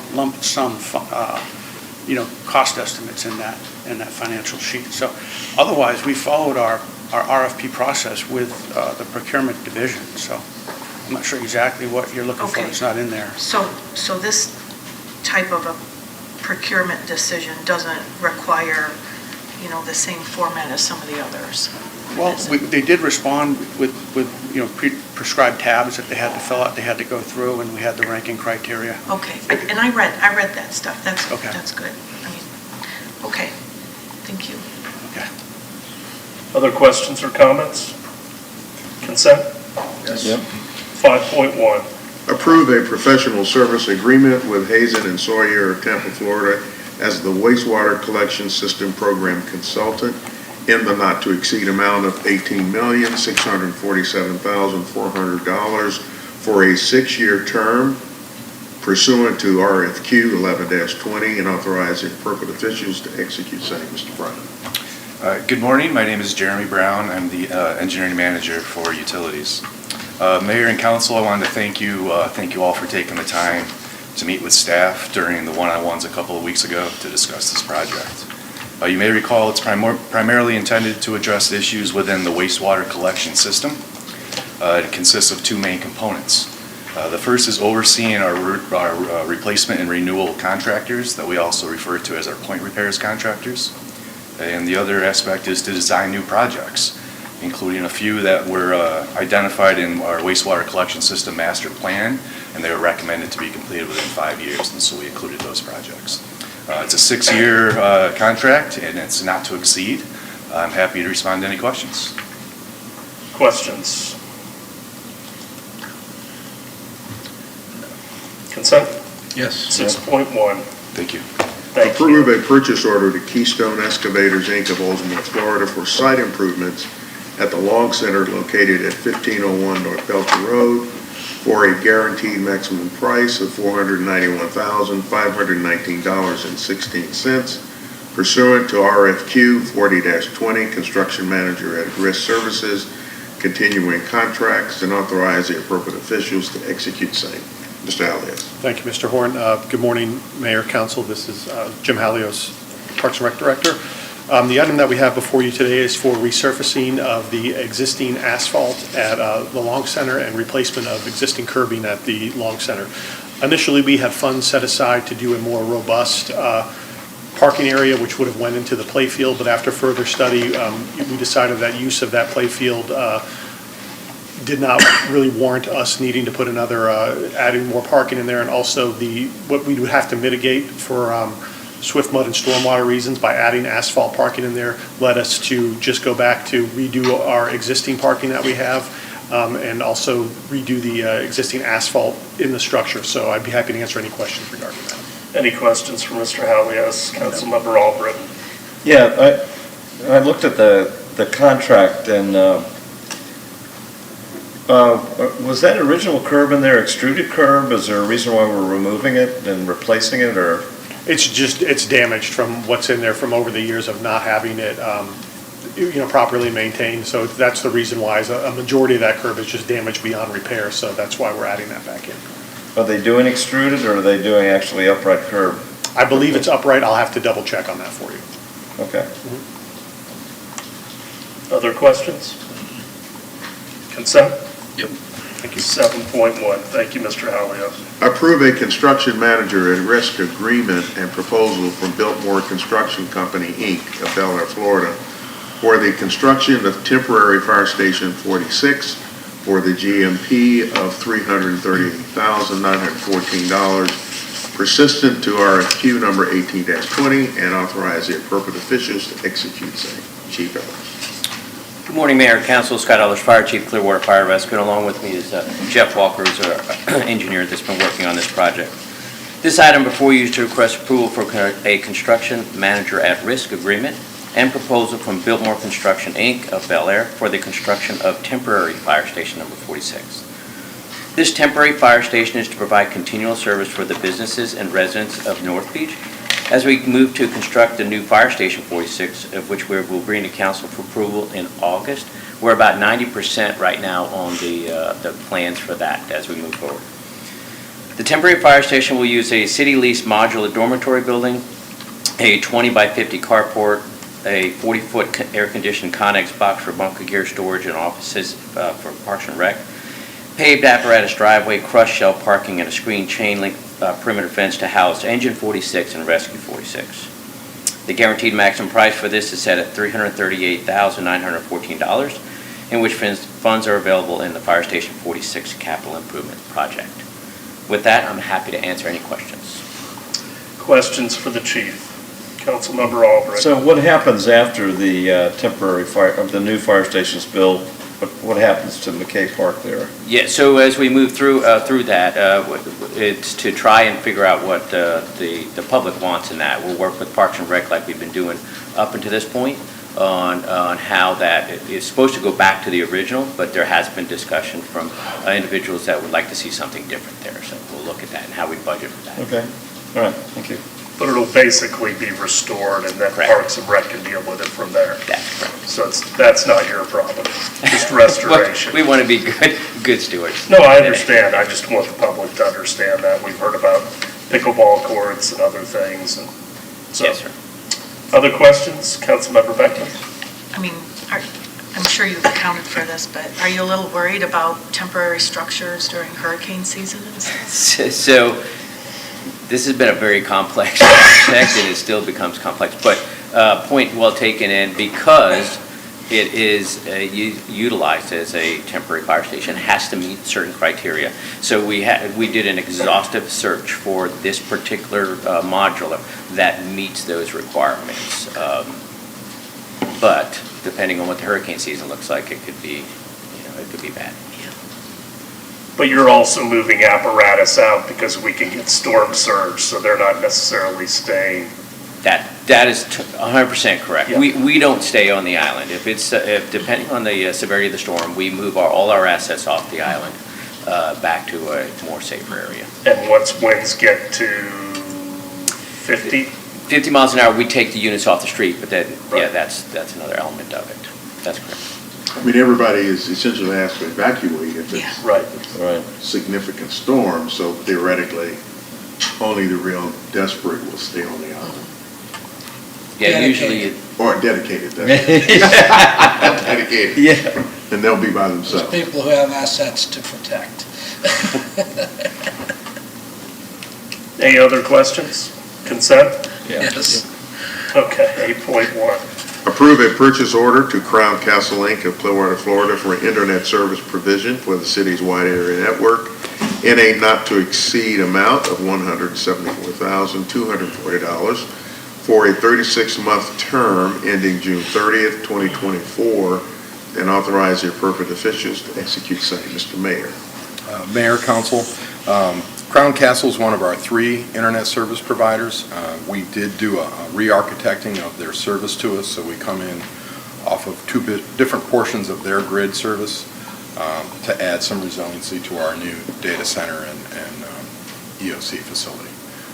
And to do that, they wanted a 36-month term, so we brought this back to you for renewal. Any questions from Mr. Mayor? Consent? Yes. 8.2. Authorize an agreement with Granicus LLC, Washington, D.C. for software subscription maintenance and professional services in an amount not to exceed $419,369.54 for a 3-year term effective June 1, 2021 through May 31st, 2024, pursuant to Code of Ordinances 2.564 sole source, and authorize the appropriate officials to execute same. Mr. Mayor, again. Mayor, Council, Granicus is our agenda management, minutes maker, does all the streaming for us. They were recently purchased by a venture capital firm who also purchased our internet, or our website provision. They restructured some of the contracts, so the rates are ticking up a little bit, but that's to be foreseen with that kind of acquisition. Rose, most days, really loves this software, but not every day. But it is one of the better and more diverse offerings out there, and it's served us very well over the last almost 10 years now. So, any questions? Questions for Mr. Mayor or Ms. Call? Councilmember Albrecht? Yeah, I'm familiar with Granicus and the other boards that I represent the city on, and they usually use Granicus a little different than we do. We have PSDAs use it to vote, cast votes on, and I mean, it's a little, I don't know if it's the same, we just haven't got there yet. Is that an additional module to do that, or? Go ahead. No, we do have that module. It's been mixed in terms of a willingness to go down that path and do it all electronic. And there are, you really need to be unanimous in your willingness to operate that way. Puts all the votes out there, and we have not done individual voting histories. We just do, it's unanimous unless there's a split vote. But every vote would be registered. I don't know if Rose has. Well, they're Well, registered. the votes are still registered, so Yeah. just to add on to what Mr. Mayor is saying, is that it really is upon council's decision. So if council's willing, I think right now we've got everybody electronically on agenda packs, so that's a win. So that's just the next step. So when council is ready to take that step, it will be a little bit different because the public will be able to see your votes as they are being casted. It will require some changes. And I think the other thing that, Dan, correct me if I misspeak, but it's also the issue of how we have wired the days. It will require some changes, but nothing monumental. I think the biggest concern that I know public communications has is when the technology does not work, it's going to be very obvious, and staff is always concerned with making sure that everything, because our nameplates would go away, they would be electronic, because everything would be electronic at that point. Some of those other boards, though, that you're on have much larger. Yeah, I was just going to say. I don't think it's necessary here. Yeah, we only have 5, PSDA 17, so, Yeah. you know. It's a little more cumbersome. So we're capable of doing it when council's ready. And right now, I think the way it's working out, it seems to be working pretty well. But when you're ready to jump, we'll jump. Just a question. It is a milestone. It's the first time we've had everyone operating in an electronic fashion. It's painful to me. Appreciate you getting on board. I'm a late adopter. All right, any other questions? Consent, Councilmember Bunker? With the acquisition of the company, did the price go up for the subscription? It's Vista Venture Capital. They revisit all their contracts, and they can be a little bullish, but it is a very accomplished venture capital firm, and they've really focused a tremendous amount of attention in public sector software. So there's a little bit of an uptick, but typically the maintenance and the responsiveness has been good to improved. Granicus started out as a pretty small company, so as it's been acquired, it's a little more resilient, a little more responsive. And we like that, right? We want to know the company's going to be here in 3 years. Right. It's great to throw business to startups, but it's a roll of the dice.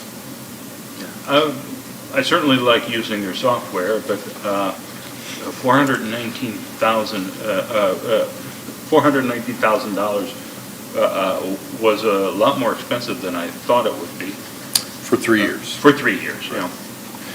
Yeah, well, you know, what I don't do, and I could, but the amount of man hours that this supports, woman hours, work hours, is significant in a weekly activity. It's a tremendous, it's pretty much all Rose's staff does for a full to maybe 2 FTEs. So it's a tremendous amount of work. All the other departments use it. It's enterprise class software. And without these meetings, the wheels come off. So.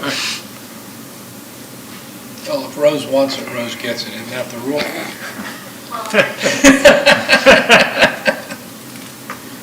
Consent? Yes. 8.3. Authorized purchase orders with Selectron Technologies, Inc.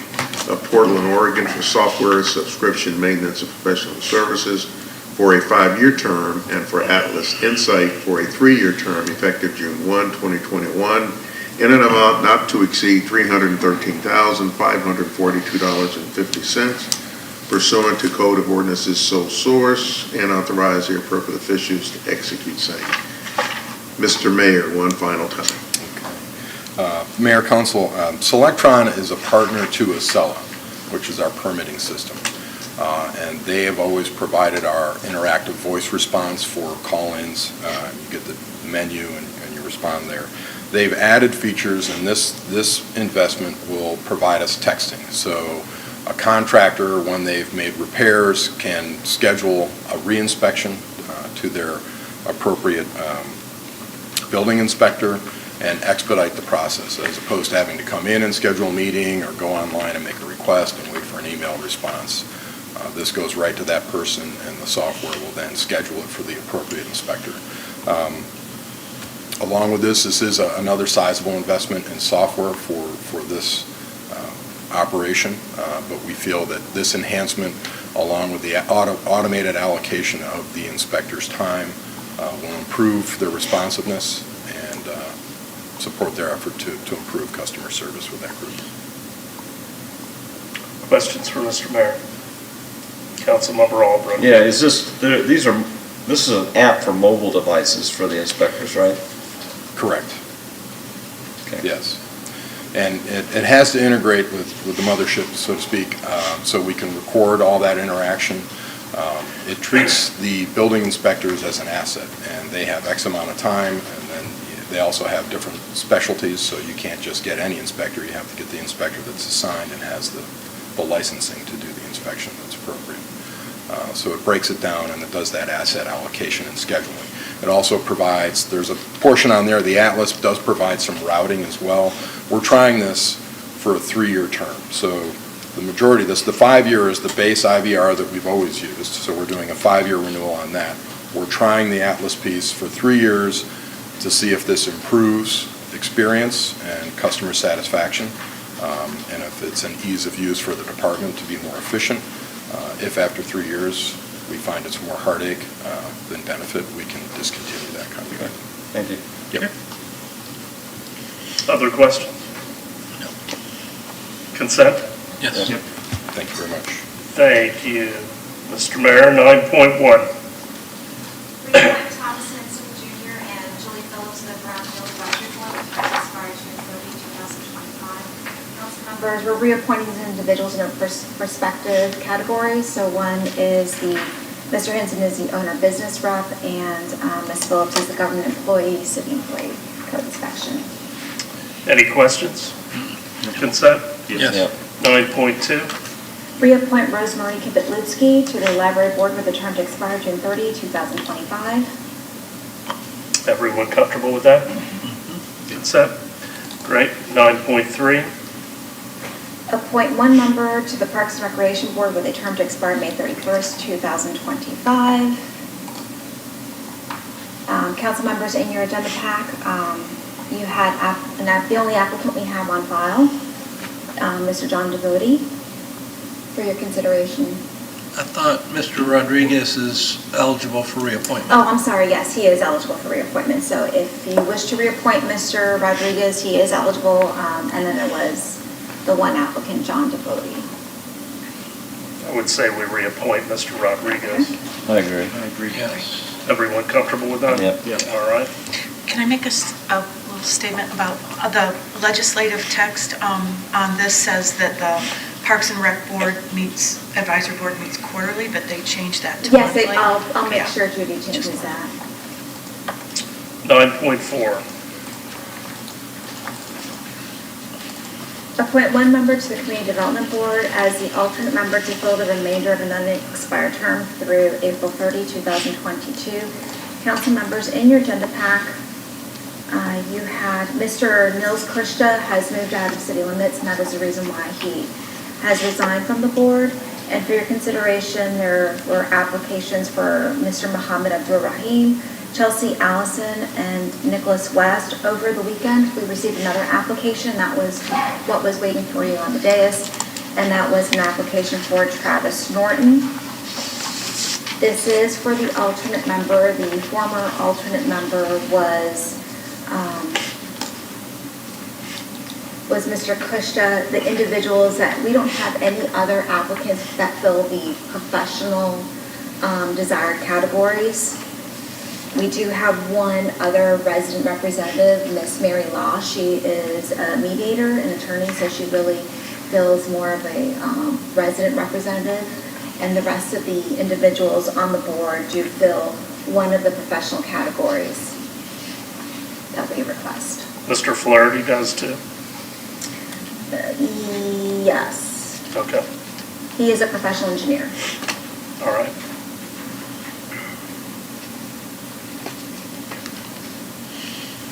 Comments? Well, Councilmember Beckman? I'd like to, advocate for Muhammad Abdur Rahim to sit on this board. He's worked for the city for a number of years, retired from the city.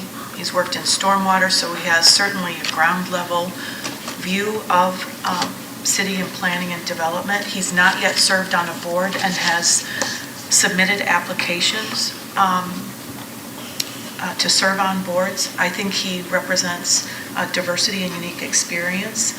And so part of our descriptors on this board, and we did get an email over the weekend from former Council Bill Johnson, who advocated for including the full descriptor for serving on this board as having a diverse economic, social, and professional representation, not just professional, qualified, and experienced. I know Mr. Abdur Rahim personally. He's a friend. He has been persistent and persistently committed and dedicated to improving the city, and I think he'd be a great asset to the board. Okay. Councilmember Bunker? I don't know Mohammed, but I did have him down as my favorite.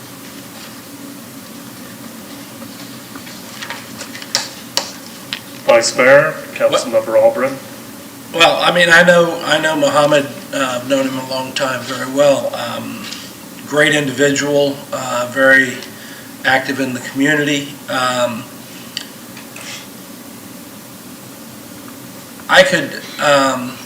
I can support him.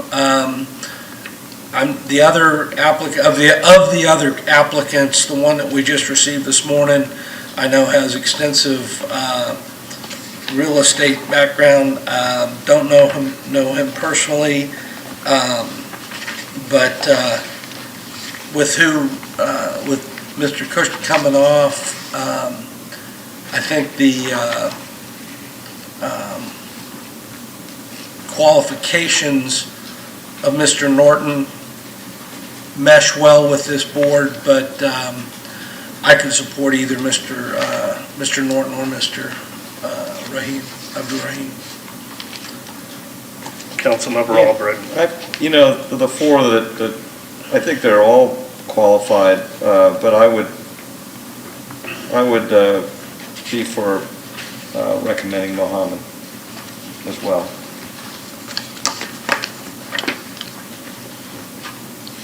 Okay, I'm hearing consensus on Mr. Mohammed, so consent? Yep. All right. Any questions about second readings, 10.1 through 10.6? Anything else, Mr. Horn? No, Mayor. Ms. Aiken? Oh, well, I do have one thing, just quickly, Okay. I just noticed there was a black bear sighting in Philip A. Park. So just in case that bear migrates into Clearwater and you hear people complain about it. But FWC is aware of it. I don't think we normally have black bears. Been a while. So, And we gave instructions on what to do and what not to do, so don't make sudden movements, don't go closer to the bear. right. Don't lay down. So, no, you're not like a grizzly bear, it's much different. Ms. Aiken, anything else? No, sir. Okay, council discussion items. Councilmember Albritton would like to go on Thursday for 13.1. I would like to look into item 13.2. I would like to look into hiring an owner's representative for the Imagine Clearwater project. This is obviously the biggest project that the city has ever undertaken outside of some of the utility funds. And I personally believe that it can save money over time. It is somebody that is working directly for us. It keeps the contractor accountable, especially under the circumstances that we find ourselves in with commodity prices rising the way that they do. I personally saw an owner's rep work on some projects at my church that I was involved with, which were, 8-figure plus projects where they saved an incredible amount of money. And even though we had very good contractors, there was a donor for those projects, and they insisted on having an owner's rep. And they were not going to reduce the amount of money they were contributing. They actually wanted to add things to the project could the owner's rep save money. But I think it would be money well spent on our part to have an owner's rep. I would recommend we do an RFQ and find somebody that can fill that position. So I understand there's some apprehension on the part of some about that, but Councilmember Beckman. Well, I don't have apprehension because I don't know what it is. I've never heard of what an owner's rep is. So what are their responsibilities? And if it sounds like it's somebody who represents us, I don't know if they're legal or whatever, but if they're representing us to protect us financially, would we have a contract that says they save us enough money to pay for them? I mean, that'd be great, right? I mean, so if they can account for our protection and our savings and it doesn't cost more than their contract, would this be like a 3-year contract with an owner's? It would be the life of the project. Okay, so, yeah, what would they be responsible for? They actually work with the architects and the construction company to find savings in the project, to make certain that the pricing that's being used with the subcontractors and with the actual building products is competitive at the time. So it's more than, I mean, hopefully, we have city employees that do this with all sorts of things we do in the city already. But this is because this is such a large-scale intensive project. You want to hire someone as a contracted individual to do that job exclusively for Imagine Clearwater. I have the utmost respect for our staff, and there are certain projects that they do daily. We haven't done a project like this in the history of the city. Yeah. So I don't necessarily, I mean, we talked about today, we're hiring somebody to look at fundraising opportunities for Coachman Park, and we're hiring an outside consultant for a conservatory for us. So we do hire outside specialists when we don't have the skill set internally, and I don't think we have the skill set internally. Vice Mayor? I agree.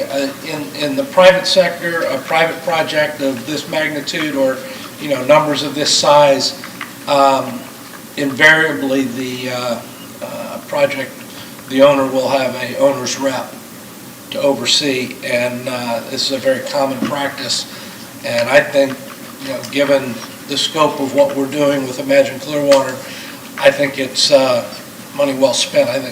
I have no doubt that an owner's rep, a qualified owner's rep, is going to save us much more money in the in the end result than what it'll cost us to have that person looking out for our best interests. Councilmember Bunker and then Albritton. Well, what will that cost be? That's part of the RFQ process. Okay. Normally in a project, we would have hired somebody already. They would have been working with the architects through the design process. They might have said, why are you using this type of material when you could be using, material X? And there could be some savings there. So normally it is a percentage of the project itself. I don't think it would be a percentage of the project in this case because they've already missed a large portion of that process. But I still don't believe it's too late. And I think it would behoove us to do it. But that's my personal opinion. Councilmember Albritton and Beckman, and then I think Ms. Kivett wants to weigh in. Well, I kind of agree on this because there are so many little details, and I worry about Skanska and cost overruns, and I'd hate to have that dropped in my lap on it. So having somebody that has the knowledge to question and like you say, to know that if material A is too much, how about B or C? And then bring that to us in a way that we can make a decision if need be, I think will save us money and time. Councilmember Beckman. I think it sounds great. I think it's, it's along the lines of the idea of hiring, an energy manager in a city where their salary, the savings that they generate pays for their salary. So if this person is going to document the savings and accountability, absolutely, yeah. Ms. Kivett. Good morning. Tara Kivett, Engineering Director. Just a few comments. I did talk to the City of St. Pete, and they did have an owner's rep for the St. Pete Pier project. They brought that individual in early. And during construction, I think they charged around, it was a lump sum based on the duration of the project. It was about $5,000 a month, and I think they spent around $200,000 with this individual to help. It's basically an extension of city staff, so which is a great idea. This is not, hugely in our wheelhouse. We're good at doing roadway projects, things like that, and because of especially the amphitheater and venue component, which is a pretty specialized construction. They will just help with the construction administrative process. They'll be on site, that type of thing. They'll be an extension too of Stantec. As our consultant, EORs obviously review change orders, they review the pay applications, they review all the shop drawings. And so Stantec will still do that, but an owner's rep will just kind of keep things flowing, double check things that they know are hot topics for us, things like that. And during the pre-construction phase process, Skanska was in essence almost like an owner's rep. They reviewed Stantec's plans and looked at value engineering ideas and better ways to construct things and that type of stuff. But obviously to have a third party, it will just keep everybody on their toes and make things run smoothly. But I wanted to share some of the costs that I found out from City of St. Pete. Certainly. They did not hire one for their police headquarters, and I think that was a $60 million project. They did not use one that. You can also bring in, hire just a cost estimator to help review some of the costs.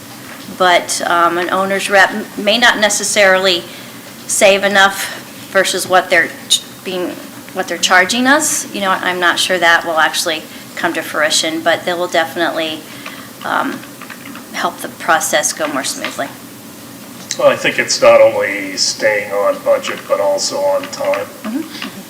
So, Mr. Horn, you had something to add? Well, just one other comment, and it's kind of related to Councilmember Beckman's questions about, kind of what does the owner's rep do. there's another aspect of this, and that is I can't think of a project where the council has been more involved directly with how this project has evolved over the time that we've been doing it. And so there is significant ownership, from my perspective, on the shoulders of the council.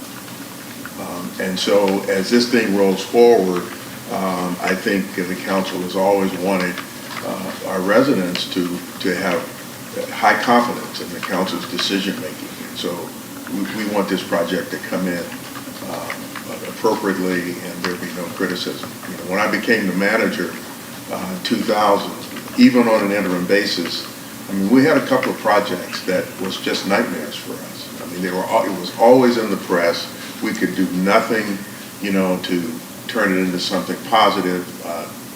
It was even questionable whether the project should have even existed to begin with, you know. And but we were constantly on the defensive, and I think we want to make sure that, you know, given the role that council plays in giving policy direction, and you're going to have changes, no question about it. We want to make sure that the public really sees council's work very diligent, especially when it comes to cost, to produce a project that's on time, as near on time as possible, certainly within the budget. So I'm hearing consensus to go forward with an RFQ. How long- Councilmember Albrecht. How long will this, you think this will take, process? I would imagine 4 to 8 weeks. Tara Kivett, Engineering. Typically, the RFQ process can take up to 3 months. We can try to accelerate that, given the time period. Anything to add, Ms. Aiken? No, sir. Okay, well, I think you've got your guidance, so. I can see the finish line, but I can also see the clock. So why don't we take a 7-minute recess?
Good morning. We will call the work session back to order. We are on item 3.3, and this is, I think it is now appropriate with our hotels, frankly, being packed the last couple months, and the resurgence of the bed tax, and the fact that we are moving forward with Imagine Clearwater, that we make an ask of the TDC. I think this falls under the criteria for a project, and there is more and more talk about trying to work a deal with the Rays, and if that occurs, like it did back in the original building of the stadium, it kind of sucks all the oxygen out of the room. And so I think it's an opportune time for us to make an ask of the TDC for Imagine Clearwater. I know that we're also asking for Baycare Park, but I think these can run on parallel tracks, and I think the big question is what we ask for. Yeah, I'm all for it. What we ask for, meaning amount? Yes. Okay. And how do we decide amount and when? Well, I think you can look at the percentage of the project, you can look at other projects and what has been asked for in conjunction with the overall price. I mean, right now, there is an ask from the Dolly that's funded, I believe it's $17 million. Yeah. Do we know the number, I'd be interested, do we know the number that the St. Pete Pier project asked for? I don't believe they got TDC money. What they got was additional monies from the county's TIF. Okay. That's how the county participated in the pier. But I think the aquarium got 20 to 24, I'm not certain on that. I should have researched all the numbers, and I apologize for that. But I think we can formulate something in the next week and make the ask of the TDC. And I think we need to, before, we've kind of stopped all of the projects right now. And I think at this point, it's time to come back and, and make an ask. I don't think it's unrealistic. No. I think this is going to draw, obviously, our own citizens, but I think it's also going to draw people from around the region and beyond. And so it meets the criteria, certainly. I would be very comfortable asking somewhere in the 15 million range from TDC. Well, let us do a little bit of Do research, some then we research can and come back. build the case, but I think you could easily build a case for something in the $15 million range. That's kind of in the ballpark of where I was at. If you don't ask, you don't get. Exactly. True enough, and, I mean, I'm your representative on the TDC, but I can't fail to point out the fact that we are the #1 provider of bed tax. And so the bed tax that has been generated from the city of Clearwater has benefited projects around the entire county. And so I think it's very appropriate that we be asking.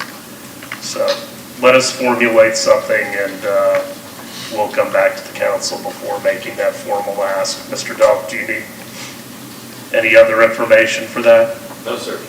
Okay. All right, item 13.4, Councilmember Beckman. Okay, picnic tables in city parks. So this is personal as well as interactions with residents. So I love to be outside and I love to meet with residents. And frequently when I meet with residents or they ask to meet, I'll say, well, where can we meet outside? Is there a park where we can meet outside? anyone that has picnic tables. And it's hard for me to locate parks that have picnic tables. And when we've gone on, when I go on our Parks and Rec website, it has a feature where you can do a pull-down menu and choose, a rec center or ball fields or parks, and then amenities, and it has a pull-down feature for picnic tables. And then when I did that, nothing comes up. And so I'm thinking, I know we have parks with picnic tables, but I think that's some kind of glitch in the program. But the point is, I don't think we have enough picnic tables in our parks to provide our residents with a place to sit down and have a snack with their kids or read or just be a little more inviting. And I understand from our history that a lot of the picnic tables were removed because there's a cost to maintaining picnic tables, and we may have homeless that gather around picnic tables. So I included a couple of articles that I had, done some research on picnic tables in parks, and it's a national concern. And I had a one-on-one meeting with Mr. Halios as well, and it was, he and I, certainly I understand the complexity of the challenge, but part of the research and the information in this article from this Parks and Rec, they have an industry magazine that comes out, and this is really pretty recent, January 7th, 2019, is that a number of people that hang out in parks or push around their carts full of their belongings, they're afraid to leave those belongings if they get taken, if they have a job and they don't have a home. So they're homeless who may have a job, and they come back and, they risk losing what little they have. When I worked the cold night shelters this past year, we had 3 of them at the MLK Center. One of my job, volunteer, things is they stuck me outside at the door to just kind of watch people as they stepped outside to smoke a cigarette, just to make sure that that was all they were smoking and other things weren't going on.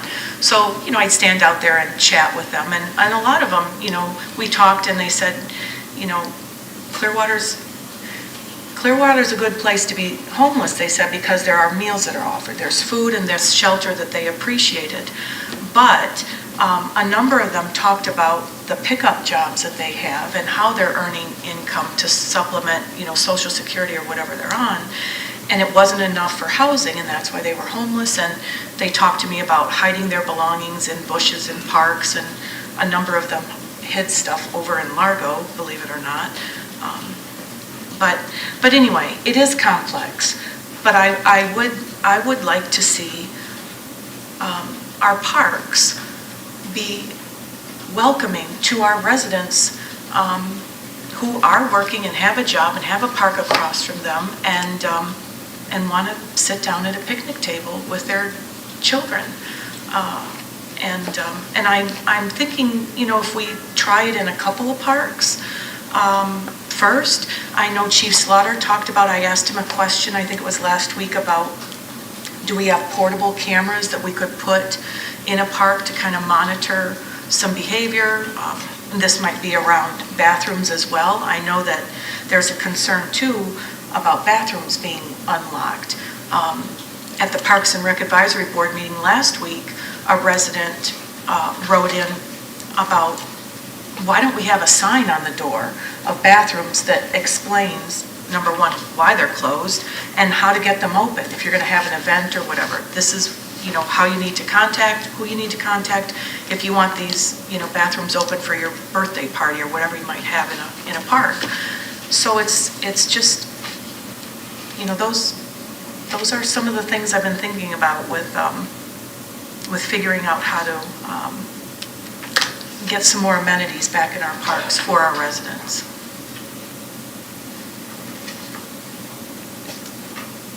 How are you guys feeling? Is there any clarification? Maybe we can start first with the website that says under parks, locations, and then amenities, picnic tables, there were no results found is the message that came up. I'm assuming that's just a glitch.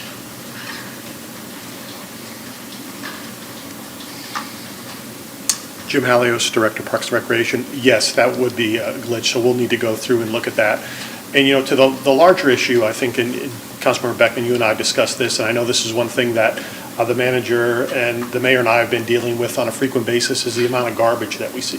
So an unintended consequence of putting more picnic tables in parks is going to be that there's more garbage and more things to manage. So we need to be resourced appropriately with that. And then speaking to the bathrooms, we do, when you call in to reserve the shelter, you're asked if you want to reserve a bathroom. So we don't do it separately. It's one thing we're not going to put on the restroom facility that you can rent the restroom facility. It comes in as part of renting the shelter. So when they do that reservation process through this kind of a special event permit or just a reservation of the shelter, it's asked, and then they give a $10 deposit for the key, and then that's given to them. So that's how that system works. So I'd be happy to answer any other questions regarding that.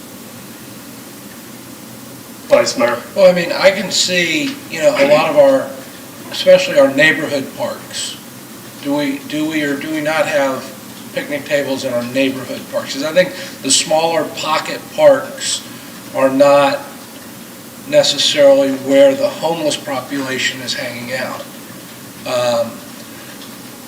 You do have I understand where Councilmember Beckman's coming from, but there's still an element with the homeless where some of them are chronic panhandlers and things of that nature. And, picnic tables and things of that nature tend to lend to that aspect to a degree. So there's a balance in there, but I can see, meeting residents near their home in the pocket park near their home. I don't have a problem with some picnic tables in those areas if we have a place for them to be, that they're not interfering with the other amenities of that neighborhood park. But I mean, it's an interesting discussion, especially when you consider, how many tables do we want? And I think, and don't get me wrong, there are some people who said, I don't know that this is totally accurate, but they say, the homeless people don't like crowds, so they tend to go away from it. Well, we'll see if that holds true when Imagine Clearwater gets done. But I don't want to just put picnic tables everywhere, but in strategic and low traffic areas, I don't think that's a problem. Sorry, I'm so sorry. Just want to make a statement about, you're talking about trash and picnic tables. So I'm frequently up and down MLK, and we have Cherry Harris Park, which is a beautiful park, lots of shade, 2 beautiful pavilions, a lot of picnic tables shaded there, a park that's, a playground that's fenced in, and honestly, you can touch from trash can to trash can around that park. There are, especially around the pavilions, there are trash cans all over. Those trash cans are rarely used. It is heartbreaking, the amount of trash that accumulates in the parking area along, what's the name of that street? Bailey, it starts with a B, that abuts Cherry Harris Park on the other side of Robinson Challenge. But anyway, a ton of trash. I mean, pounds and pounds of trash every other week, and so I don't know how to answer that trash cans are there and people don't use them. Some people don't use them. And I know we talked about signage, like on the beach, and we've okayed some special signage about littering and trash. And so it's a challenge in all parts of the city. This just disrespect for picking up after yourself and stuff. So perhaps if we are going to put, if we decide or give guidance to put a couple of picnic tables in some parks that we think will really be used and appreciated, and a corresponding trash can, that there's some kind of signage that says, look, it's kind of a privilege to have or we've been intentional in putting this picnic table and trash can here, please use it, or it's going to go. I don't know, you know. Mr. Horn, do you want to weigh in? I mean, I know what my opinion is, and only because we've gone through this. Well, I guess the only thing, I would push back a little bit, only in the sense that if we're going to add more infrastructure to park and rec areas, it needs to be a compelling reason to do it. And with the exception, Councilmember Beckman, of you preferring to meet outdoors at a picnic table, I just don't think we're getting a compelling reason from our residents to want to add them. So I certainly understand, the setting that you'd like to be in, but when I translate that into adding more picnic tables and what it takes to maintain them, I'm just saying it's a nice to have thing. I just don't see, because our residents really let us know what things they really want. And I just have to believe that picnic tables are not high on the list right now. So that doesn't mean it won't ever be. I'm just saying, based on where we are today. Now, Jim can, he can certainly share his perspective on what he's hearing. So I could be out of touch with that, but that's my reaction at this point. Compelling reason. Let's have a compelling reason to do it. Councilmember Albritton? Well, we started talking about picnic tables, and then we kind of got off on the trash thing, and I just wanted to say that we need to really have a conversation on this, because I had calls this weekend after all the beach, people at the beach, the amount of trash that was left on the beach, on the causeway. I had one person ask me, this was about 3 weeks ago, how come we don't have any trash cans on the causeway, and I went out and counted, and we had 7 trash cans in the length of the causeway from bridge to bridge. And so I did some research on this, and it's not just Clearwater is having this problem, it's worldwide. In big cities, they're having, in Toronto now, they start insulting people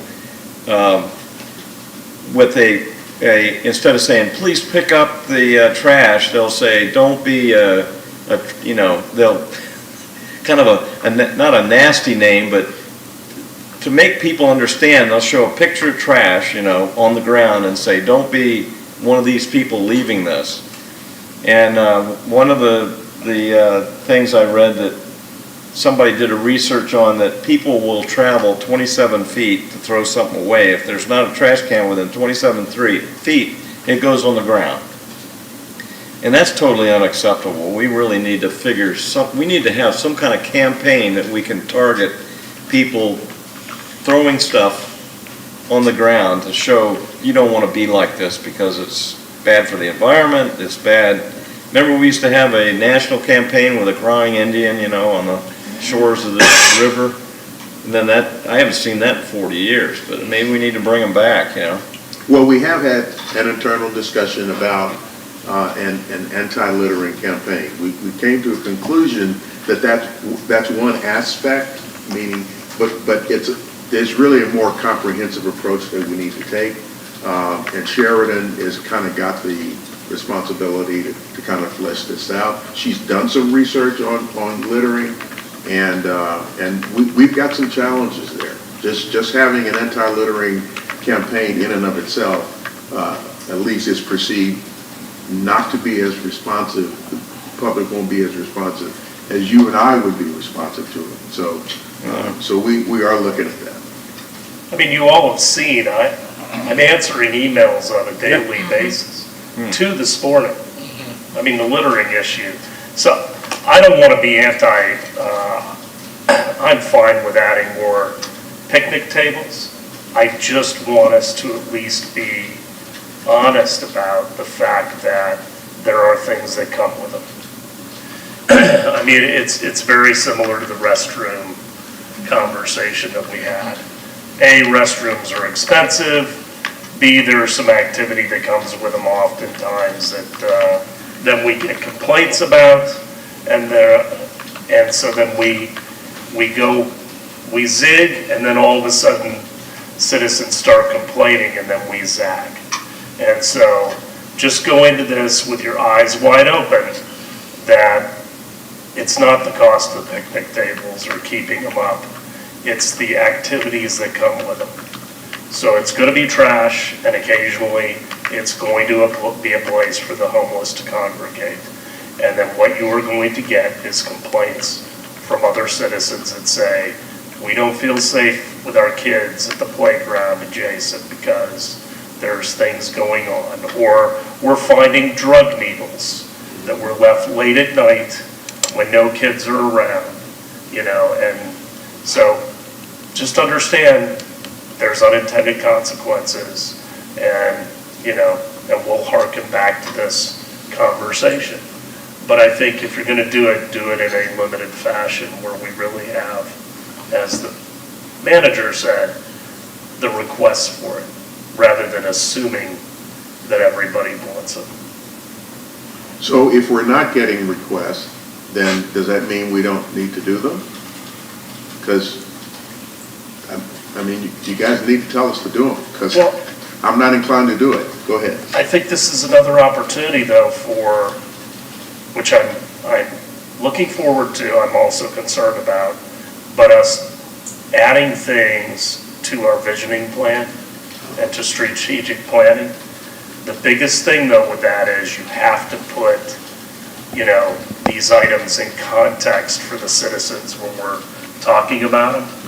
And, I hate going back, and some people get tired of it, but if you go back to 2008 and 2009 when we were going through the Great Recession, and we had some really fruitful citizen meetings about the budget. But what was really difficult back then to do was to try to put the overall budget in context. And obviously, we were really stretched for dollars. There was incredible unemployment, a lot of people in very desperate situations. It was certainly not a time. We had radically declining property values. We had many people out of work. It was not a time when we could raise the millage rate on people when they were on the cusp of being foreclosed upon. And so we had to really go out and meet with citizens and ask them where they wanted us to prioritize their dollars. And that's where, for instance, some of the rec centers don't have unified hours and libraries. It's because what we committed to was we are going to have a library or a rec center open at all the times we always had them open. We're not going to have them all open all the time. That was one of the ways that we could save money. So we would be offering the service, just not as often at every single facility. And that's just the context that everything needs to be put into for the strategic planning as well. We can do everything, but if citizens want it all, it's going to mean more resources. And what more resources means is more taxes generally. You put it in that context, all of a sudden people say, well, maybe not. Councilmember Becker. So I take Mr. Horn's comment thoughtfully, and you've only heard from me, right? That I want picnic tables, or some residents have told me they want picnic tables, so it's fine. I would say that for the residents who speak to me and care about that, get a petition or sign up or show up at the meeting or have your voice be heard. That's absolutely legitimate, and that's fine. I'll be one of those voices that'll chime in as well. And then as far as deciding where they might go if we decide to put one, I think that would be determined on what neighborhood says, I've got eyes on this park, I would use it, there are lots of kids, whatever. So I see this as something to be touched on later on, if we see that people show up and speak to it. Now, that's fair. Could we add that to your strategic planning conversation? Mm-hmm. Especially since you're going to have a public engagement part to that, so we can just ask. What do you see for your parks? How are you engaging with your parks? Are they serving your needs? Sure. Yeah, that's I reasonable. think I'm perfectly fine. And to add to that, we'll be doing, we'll be updating our master plan for Parks and Recreation and the second half of, probably towards the end of this year. So that will give the public an opportunity to also speak on those, wants that they have, and then we can go through an assessment and then determine, what the feedback from the public was, and then associated costs and resources with that as well. So we'll be happy to have that discussion as well. How are you planning to engage residents in that strategic planning for the Parks and Rec? We hold a series of public meetings that we do, so it'll be at different recreation centers. And then, we're going to have a consultant help us with that, because we also want to do an online element of that as well to reach those people that can't attend those public meetings. So we're going to try to make it as robust as possible to reach as many members of the community as possible to get the type of involvement and a larger snapshot of the community than, what we traditionally do, what we get from, just public meetings at libraries and things of that nature. Will that be through the summer? No, it's not going to, we have a budgeted for the next fiscal year, so we're looking to possibly do that in the upcoming fiscal year. Okay, so those results won't feed into our discussions during our strategic planning? No, but we can also mold some of the discussions you have in your strategic plan into our master planning process as well. Okay. Thank you. Anything else on this? All right, item 13.5 is the election voting methods. We're seeking public input. Are we going to hold on that until Thursday? Is that the plan, or discussion today? That is the plan, in order for the public to speak, you'll Right. the agenda. Okay. Anything about that at this time? Any new items, Councilmember Beckman? Yeah, I do. I put this in my newsletter a couple months thinking it was going to be at different work sessions, but we haven't had a post-Dr. Payne discussion at all. Like, what did we think of his presentation, his guidance, his suggestions? And, I think it deserves a discussion here. What's our takeaway from Dr. Payne's presentation, and how are we approaching the meeting on Thursday? I mean, what are we going to be discussing on Thursday that we can't discuss right here? Well, I think, my vision is that we hear from the citizens first, and then that guides our discussion. But we have heard a lot from the citizens. We've heard from a certain group. Well, how do we think it's going to be a bigger turnout on Thursday? I don't know that it will or won't. But they have not had an opportunity to talk specifically and come unless they came to citizens to be heard. On items not on the agenda. Correct. Okay, but we can have the discussion today and then choose not to have this as an agenda item on Thursday, correct? No, I want to have it on the agenda on Thursday so that people can speak to it. Public input. Okay, Even if we discuss it today, I would want to leave it on the agenda for Thursday so that they can speak to it. But I'd rather have the conversation on Thursday so that they can react and we can react to what they say. okay. But I'm happy to talk about it now too, so. Well, I'd like to speak about the fact that Dr. Payne advised us to discuss. Ms. Lynch, this is a work session, so there's no public comment. That's why it's more appropriate to do it on Thursday so that people like that can speak to it. I get that, but I think, unless you want to have the discussion about what our, Dr. Payne had recommended that we decide what are our goals as a council and as a city in our election system as we engage with residents. And so I think it's appropriate to decide, what do we want to see for our residents and our candidates who run? And can we come to an agreement on that? Well, this is your item, Vice Mayor, so why don't... Well, I have no problem. I thought Dr. Payne's presentation was awesome, and to be honest with you, after the presentation and the explanation, I think the ranked voting is a very good option. However, it's not usable. It's not, the state has not verified it or authorized it.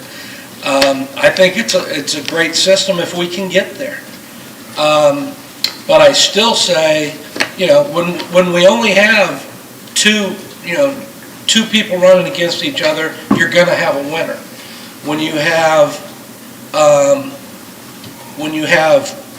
4 or 5 multiple people running and nobody gets 50%,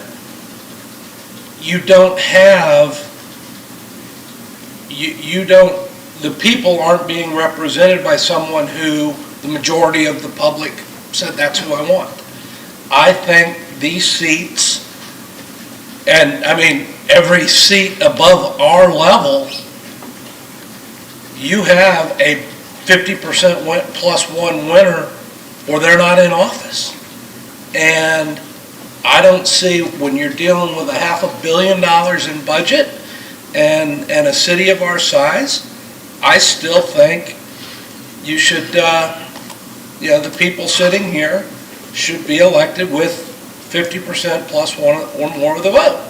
And if we end up putting this on a referendum and putting it out there that you have, and it involves a runoff, it is what it is. Yes, it's more money, but I don't want to sound, I don't know how this is going to come across, but the truth is, this is what it is. If there's a runoff, if there's going to need to be a runoff and it costs more money, it's what the business is. It's what it calls for. And I just I believe in the people that I've talked to, and my people aren't letter writers.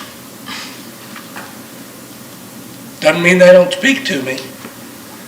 And the people I talk to say, I agree. I think somebody that sits up there should have a majority of the vote. And so, but like I said, the ranked voting system kind of, is a good middle ground that will give you a winner in a multiple person race. I think it's a very good option. But until Tallahassee authorizes it as a viable and legal voting method, I think we need to have another something else in place. Councilmember Beckton. Well, I think if we're going to have another something else in place, we need to have that discussion that Dr. Payne recommended on what are our values and goals. And I would make a correction. I mean, one of your statements was, a majority of the voters that vote for, and that's correct, but you did say a majority of the public, and it's not a majority of the public that elects us. It's a majority of the voters. And one of my goals is to engage voters more, residents more, and get them activated, get them to show up and vote at the polls. So that's one of my goals, is voter engagement, voter turnout. The other statement you made that every other elected office, above us has a majority rule, and that's not quite accurate with the Electoral College. As far as the majority of voters in our country don't necessarily elect a president. It's what the Electoral College, those votes. And so, just to put that on the record. For my goals, and I don't know if you four are, in agreement, but I think we need to take a holistic approach at looking at our electoral, how we run our elections if we want to make changes. I think, I value geographic and demographic diversity on our council. I do not want to increase the cost for candidates to run for a position. It costs well over $40,000 to sit up here and earn a salary of, $22,000 or whatever it is per year. And then if you have a runoff election, that's another chunk of money. I don't want to increase the influence of outside PACs in our election process. And I know that's totally out of our control and out of, anybody's control generally. But with a 2-election system, obviously people who have more money will be at an advantage, and people who are connected to PACs will have an advantage. And that generally is not the more diverse candidate that fills, that appeals to PACs, which are, And then the other thing is I don't want to increase the cost to the city to administer 2 elections. So those are some of my goals and priorities as we have this discussion that Dr. Payne has advised us to do when we're looking to make a change. And so if we want to have this discussion on Thursday again, I'm super happy to do it in front of people. But, just like the picnic table and talk about, 2 extremes of, something that's profoundly important and something that's not quite. People need to step up and speak to it. And so, we have not received one letter that's come across, my inbox that's, a public record of anyone that's spoken in favor of an at-large majority rule election format change. Not one. Yeah, we did. Did we? Right. Yeah, so I'm sorry. Oh, well, ranked. No, Ranked. we also had somebody with majority. Okay. Because I'll find it and forward it Thank to you. you, but it That was would be good. copied to everybody. Okay, Just Okay. to clarify the record, as Okay. you said. okay, yep, absolutely. Councilmember Bunker. The key phrase that stuck out to me from Vice Mayor Hamilton's comments was, it costs more for a runoff. Well, that's what this business is. And, it shouldn't be a business. And business people shouldn't have an advantage because it's all about money, raising the money that you need to mount a campaign and then a runoff. As has been mentioned, just a fraction of the people who live here in Clearwater voted. What is it, 10% rate of people who No, vote it's here? higher than that. 20%? Probably 20%. 20%, okay. So the majority of people are not voting for any of us. They're voting to ignore the whole mess. But that doesn't mean that they don't care about the results. Well, they don't care enough to come out. Right. So, if you don't care enough to come out and vote, I'm sorry, but Well, they're still our constituents and still the people that we're, trying to do a good job for, whether they voted for us or not. We're trying to improve Clearwater for them. Even if they think we're bums, they don't want to support any of us. It's still our responsibility for us to support them.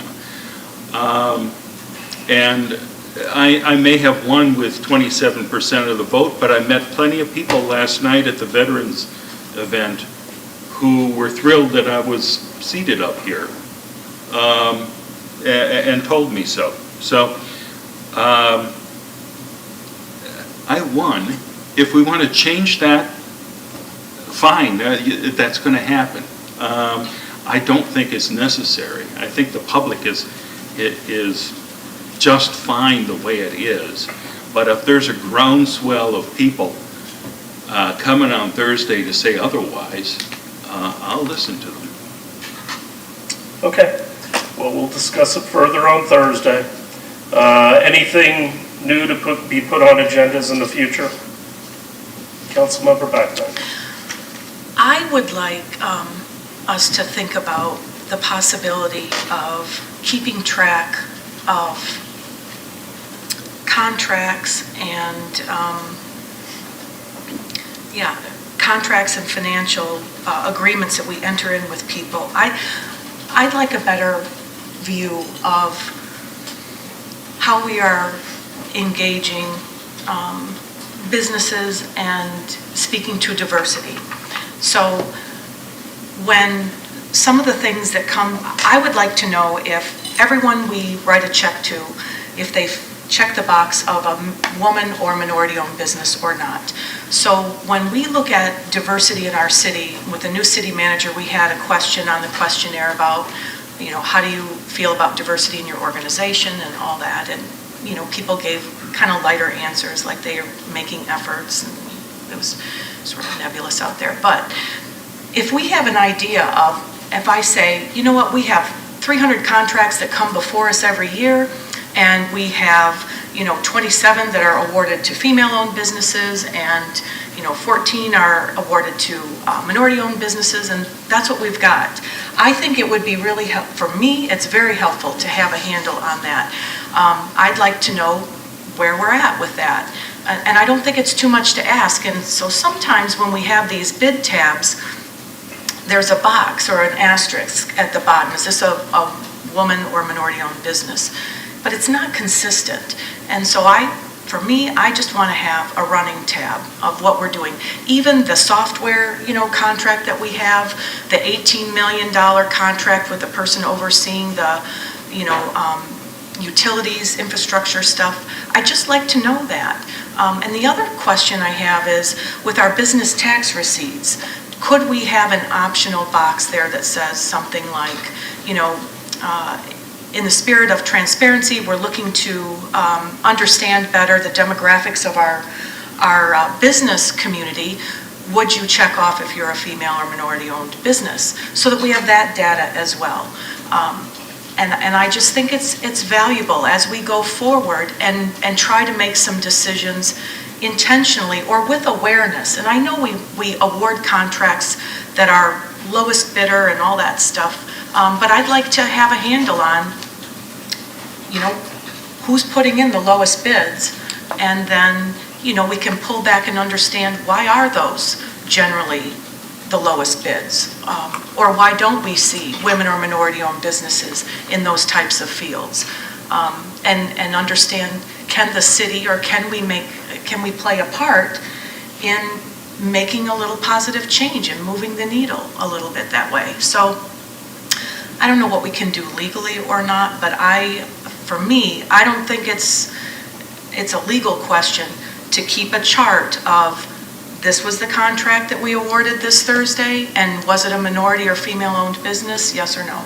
And have that data recorded somewhere for us for tracking. Mr. Horn, this is really falling in your lap, so. Or are we just going to put this on the agenda in the future? That really was the Yeah, question. that was it. Yeah. That's what I'd like to talk about. It's not an extra agenda item, No. that's something you want to Yeah, talk that about. we could talk about. Yeah. Okay? All right. With nothing else, we're adjourned.